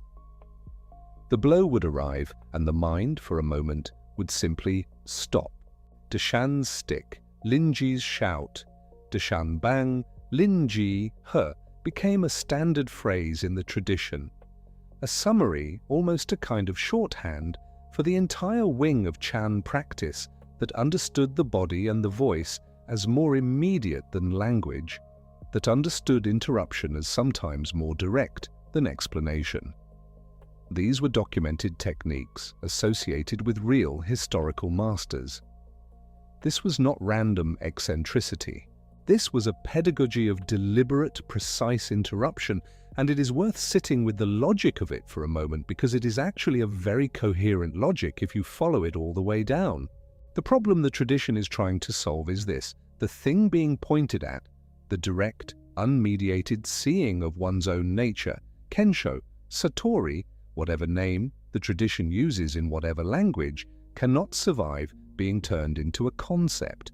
The moment it is described, the description replaces it. A student who comes to a master asking, "What is the nature of mind?" is asking, implicitly, for a description. And the master knows that any description, no matter how brilliant, no matter how paradoxical, no matter how carefully it tries to resist becoming a comfortable thought, will, in the hands of a sufficiently determined, conceptualizing mind, become a comfortable thought. And the mind is that good at its job. It will take whatever it is given and make it into furniture. The shout cannot be made into furniture. The blow cannot be filed and categorized. They arrive too fast, too physical, too unambiguously present to be turned, in the moment of their arrival, into anything other than themselves. And in that moment of not yet turned, something might open. The tradition is betting everything on that might. There is a story, and here we are in the territory of T2, the realm of encounter dialogues recorded in texts rather than security cameras, the realm of religious literature that encodes what the tradition understood itself to be doing, whether or not every syllable was transcribed verbatim. There is a story about a student who came to Deshan and announced that he had had a profound insight. Deshan struck him. The student protested. He had understood something real. He was sure of it. Deshan struck him again, not because the insight was false. That was not the point. but because the student had already begun to own the insight, to wear it, to carry it as a possession. The blow was not punishment. The blow was the question: can you hold this insight so loosely that even a blow to the shoulders doesn't make you clutch it? If the understanding is real, it won't break. If it does break, it was not the thing you thought it was. It was another concept in a collection of concepts that a student was, very understandably, calling understanding. The hardness is the kindness. This is not intuitive, and it is worth saying clearly. From the outside, and sometimes from the inside at the moment of the blow, this looks like cruelty, or at least like a strange and excessive pedagogy. But the internal logic is consistent. The conceptualizing mind will protect itself by any means available. It will appropriate every teaching and convert it into a possession. It will turn the cypress tree in the courtyard into an insight it owns. It will turn 3 pounds of flax into a metaphor it has decoded. It will even turn the shout into an interesting story about the shout. The only way past that appropriation, the tradition suggests, is a kind of interruption that moves faster than appropriation can, and sometimes that means a stick. We should stay with Linji a little longer because he left us something beyond the shout. He left us a text, the record of Linji, the Linji Lu. And in that text, among the teaching exchanges and the shouting and the complicated compressed instruction of a lifetime's practice, there is a line that has been quoted more often and understood less consistently than almost anything else in the tradition. You have heard it, probably. You may even have used it in a certain kind of conversation. If you meet the Buddha on the road, kill the Buddha. Feng Fo Sha Fo. Feng Fo Sha Fo. 4 Chinese characters. And they have been carrying a weight far beyond their 4 syllables ever since Linji's students recorded them, and the tradition decided this sentence went in the canon. Let us be precise about what this is not saying. It is not a statement about Buddhism. It is not nihilism. It is not, despite how it sounds at first pass, an instruction toward any kind of literal violence. And it is not, this matters, an invitation to abandon practice, to declare yourself free from any tradition or teaching, to say, well, kill the Buddha, so I don't need to meditate or study or sit with a teacher. That reading is available. It is also, the tradition would say, exactly the move the conceptualizing mind makes to protect itself from the real weight of what is being said. What Linji is pointing at is this: if in the course of your practice you form a clear and comfortable picture of what Buddha is, a picture vivid enough that you could say with some confidence, there, I found it, I'm meeting it, then that picture is an obstacle. Because the thing the word Buddha is trying to indicate is not an object that can be found. It is not a destination at the end of a path that you can arrive at and recognize and say, with relief, here I am, I've made it. The moment you believe you are meeting the Buddha, what you are actually meeting is your own concept of what the Buddha should look like.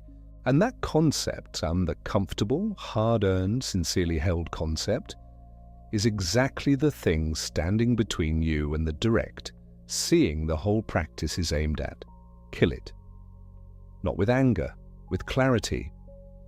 Release your grip on the destination you are trying to reach and see what remains when you are no longer reaching. This connects to a teaching in the same record that is slightly less famous, but in some ways even more direct. Linji speaks of what he calls the true person of no rank. Wu Wei Zhen Ren, Wu Wei Zhen Ren. He says in the record there is a true person of no rank, always going in and out through the gates of your face. Beginners who have not yet witnessed this, look, look. And a monk, a student, standing in front of him, earnestly trying to understand, asks the obvious question. He asks, what is the true person of no rank? And Linji reaches forward. He seizes the monk, grabs him by the collar or the robe, in the sudden physical way that the text describes, and he demands, "Speak! Speak!" And then, after a moment in which the monk cannot speak, cannot produce the right answer, cannot do anything other than stand there, seized and blank, Linji pushes him away and says, with what the text frames as something between disgust and instruction, "What a dried piece of shit this true person of no rank is." It sounds shocking. Sit with it for a moment.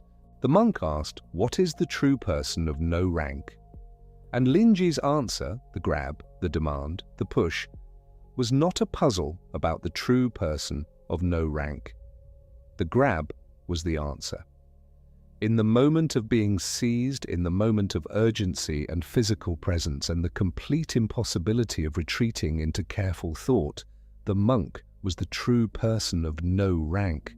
He was not thinking about his rank or his progress or his conceptual understanding of no rank. He was just there, seized, immediate, stripped of the whole apparatus of spiritual seeking for just that one instant. And then Linji pushed him away and called the concept a dried piece of shit, because the monk, given another few seconds, would have turned even that moment of immediacy into a story about the moment of immediacy. Would have begun constructing a memory. I was grabbed by Linji and suddenly I understood no rank. And that memory, that construction, would have been just as much an obstacle as every other concept. The push was the final instruction. You cannot own this. Every time you think you have it, the thing you have is not it.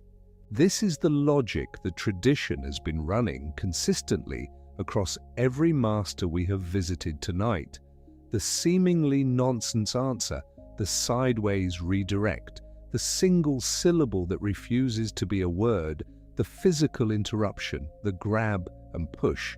They are all instances of the same precision instrument, aimed at the same target with increasing accuracy as the tradition refined its methods across the Tang and Song dynasties. And we can find the explicit statement of that instrument's operating principle encoded in one of the most often cited slogans of the whole school. The slogan is traditionally attributed to Bodhidharma, the semi-legendary first patriarch, but the scholarship, Heinrich Dumoulin, John McRae, Bernard Faure, and others who have worked carefully on these questions, suggests the neat attribution to a single founder is itself part of the tradition's habit of organizing its past into clean, authoritative lineages. The slogan is real, it is central, it is 4 lines. The attribution is, as historians would say, T3, part of the tradition's self-narrative, not necessarily of the historical record. But what the slogan says is what the tradition has consistently done, and that is what matters for us tonight. A special transmission outside the scriptures, Jiao Wai Bie Chuan, not relying on words and letters, Bu Li Wenzi, pointing directly to the human mind, Zhi Zhi Ren Xin, seeing one's nature and becoming Buddha, Jian Xing Cheng Fu, read it slowly, each line is a world. A special transmission outside the scriptures, meaning that whatever is being transmitted in the encounter between master and student cannot be found by reading the sutras, cannot be assembled from doctrinal study, cannot be inherited through intellectual understanding of Buddhist philosophy, no matter how sophisticated. The thing being pointed at is not in the scriptures. It exists outside what words can hold, not relying on words and letters, which is not, the tradition is careful to clarify, the same as saying words are worthless. The masters wrote voluminously. The encounter dialogues were recorded and preserved with great care. Words are the finger pointing at the moon. The problem is not the finger, the problem is mistaking the finger for the moon. And here we have arrived at the metaphor that the tradition offers as its own best explanation of itself. You have probably encountered it before in some form. A finger points at the moon. The purpose of the finger is to direct your attention toward the moon. If you look at the finger, study its shape, analyze its structure, admire its precision, you have missed the point entirely. The moon is not the finger. The moon is what the finger is for. Words in this metaphor are the finger.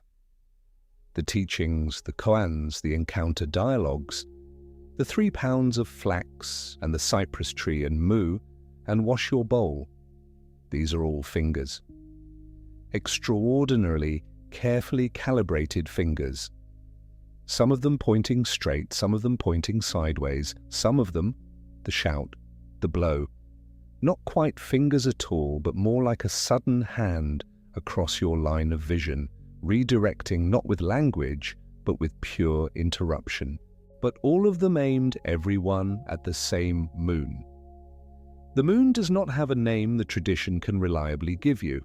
It is called, in different contexts and different emphases, Kensho or Satori, or one's original nature, or Buddha nature, or, in the language that the 4-line slogan itself uses, simply seeing one's nature.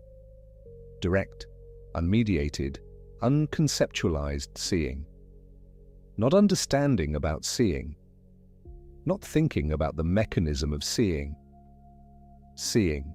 And here is the place where the tradition makes what is perhaps its most radical claim, the claim that this script, having walked you through all of these exchanges and etymologies and mechanisms, has in some sense been continuously pointing at, right from the moment we began.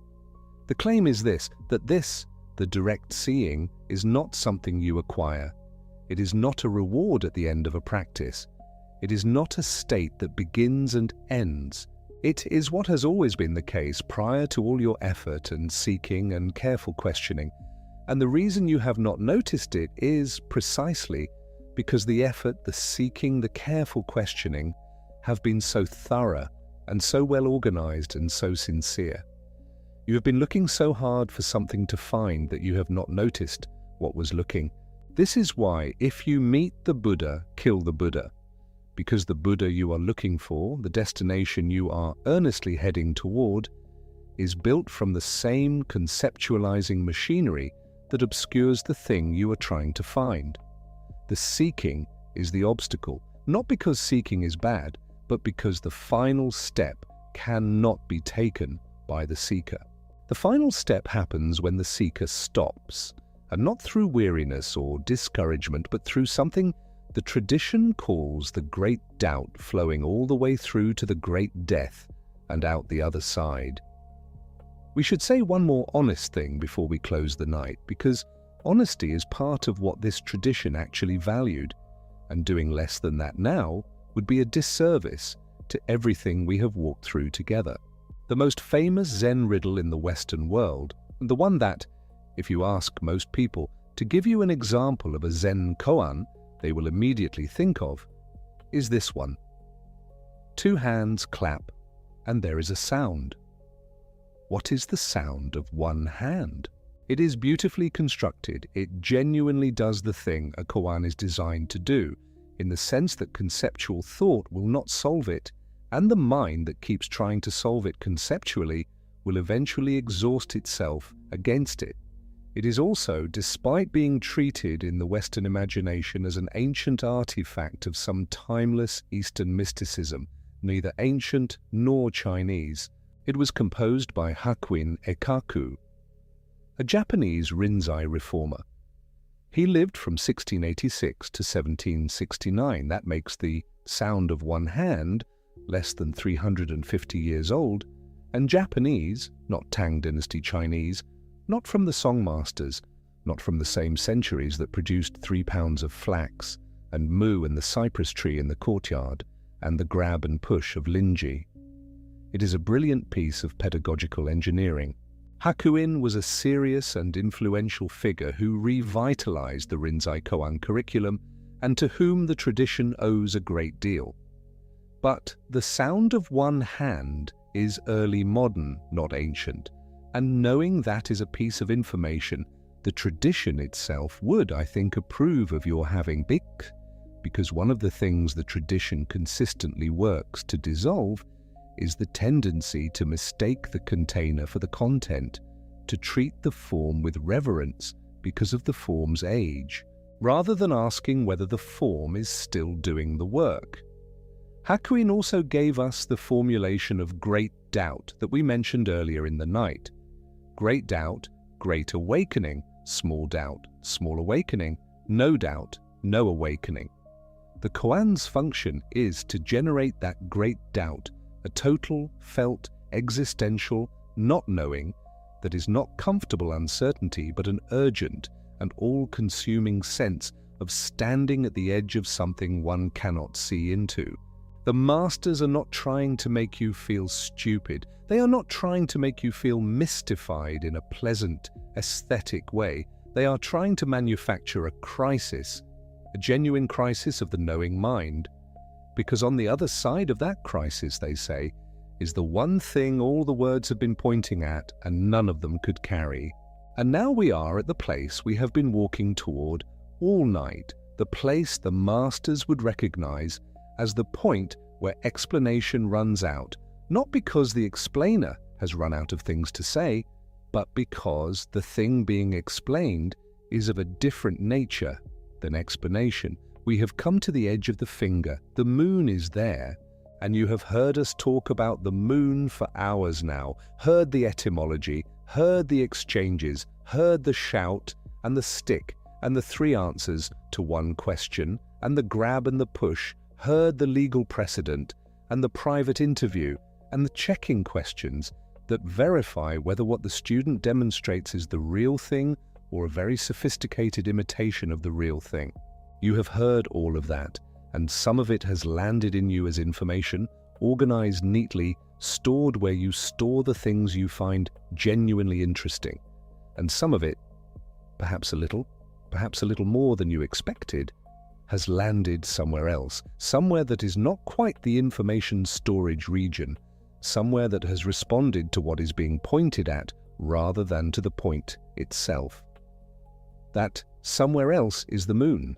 And here is the final thing the tradition wants us to understand, the thing that closes the circle of everything we have been tracing tonight. The reason the masters gave nonsense answers was not to protect a secret. There is no secret. There is nothing hidden in the answer 3 pounds of flax that a sufficiently clever decoding would reveal. The answer was not an answer. It was a refusal to give the mind what the mind was asking for. Because what the mind was asking for, framed as a question about Buddha nature, or the nature of mind, or the essence of the tradition, was actually a request for more mind, more concept, more furniture to put in the already crowded room of acquired understanding. And the master, who had, at some point, and by whatever means, walked through the gate himself, knew that more furniture was not going to help. The understanding cannot be described, and the reason it cannot be described is not that it is too complex, or that the language hasn't been invented yet, or that it is a secret reserved for initiates.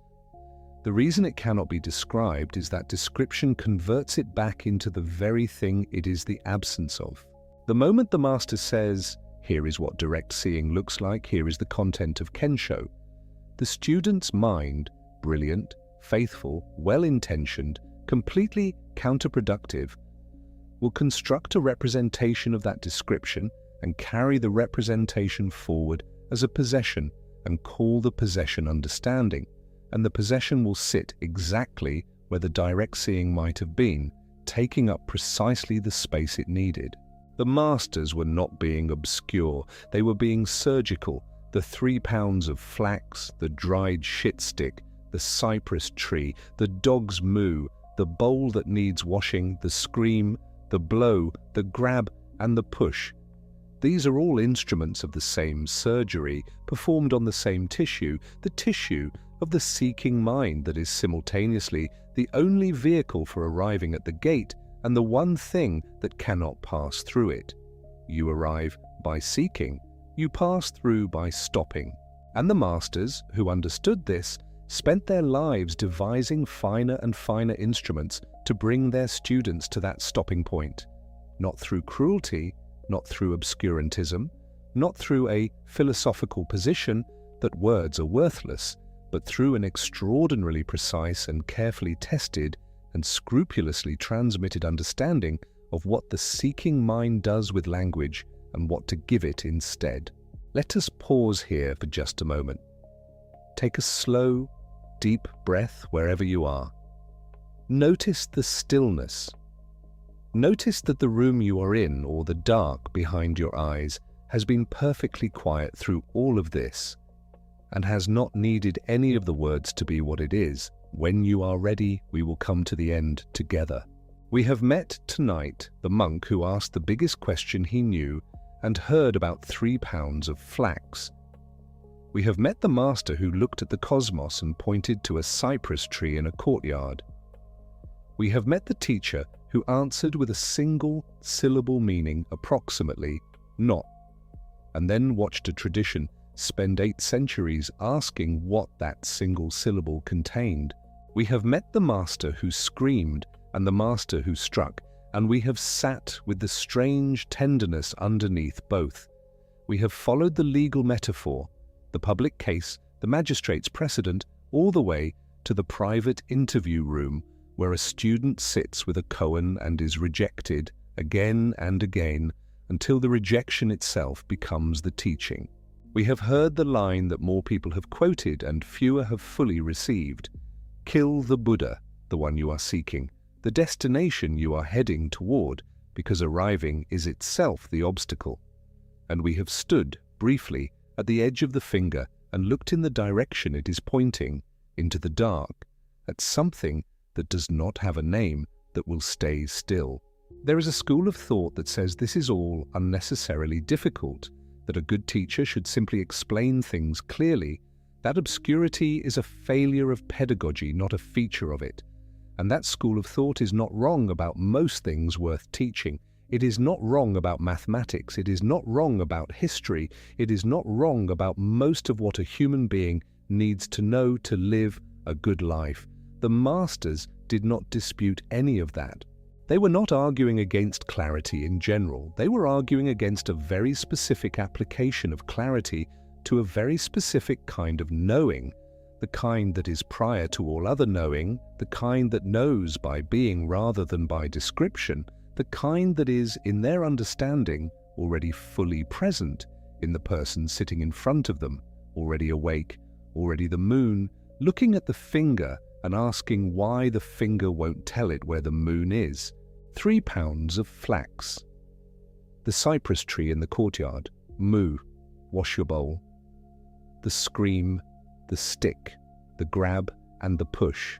Not secrets, not riddles, not puzzles with clever answers waiting at the bottom.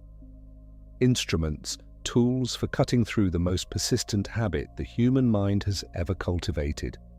The habit of turning everything it touches into a concept it can own and a question it can ask again.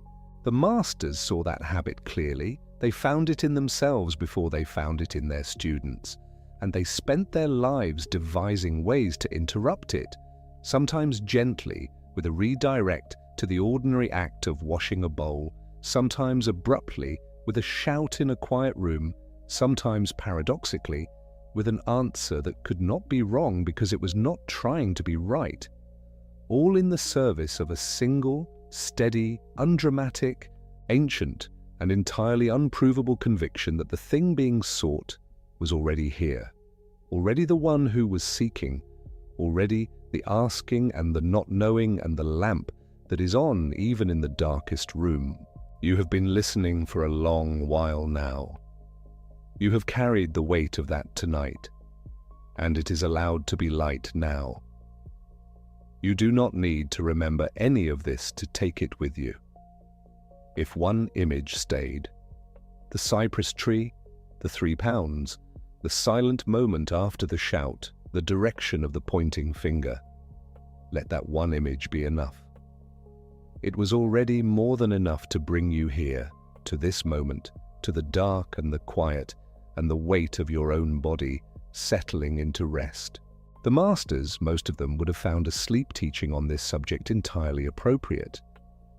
Not because they thought sleep was a practice or that unconsciousness was enlightenment, but because the thing they were pointing at was not produced by wakefulness and was not destroyed by sleep. It is there in the middle of the night, the way it is there in the middle of the day. It is there when you are thinking about koans, and there when you have entirely forgotten you ever heard the word. It is there now. Let yourself be in it, without needing to call it anything or understand it or do anything about it at all. You have done enough tonight. You have asked the questions. You have followed the answers that were not answers into the places they pointed.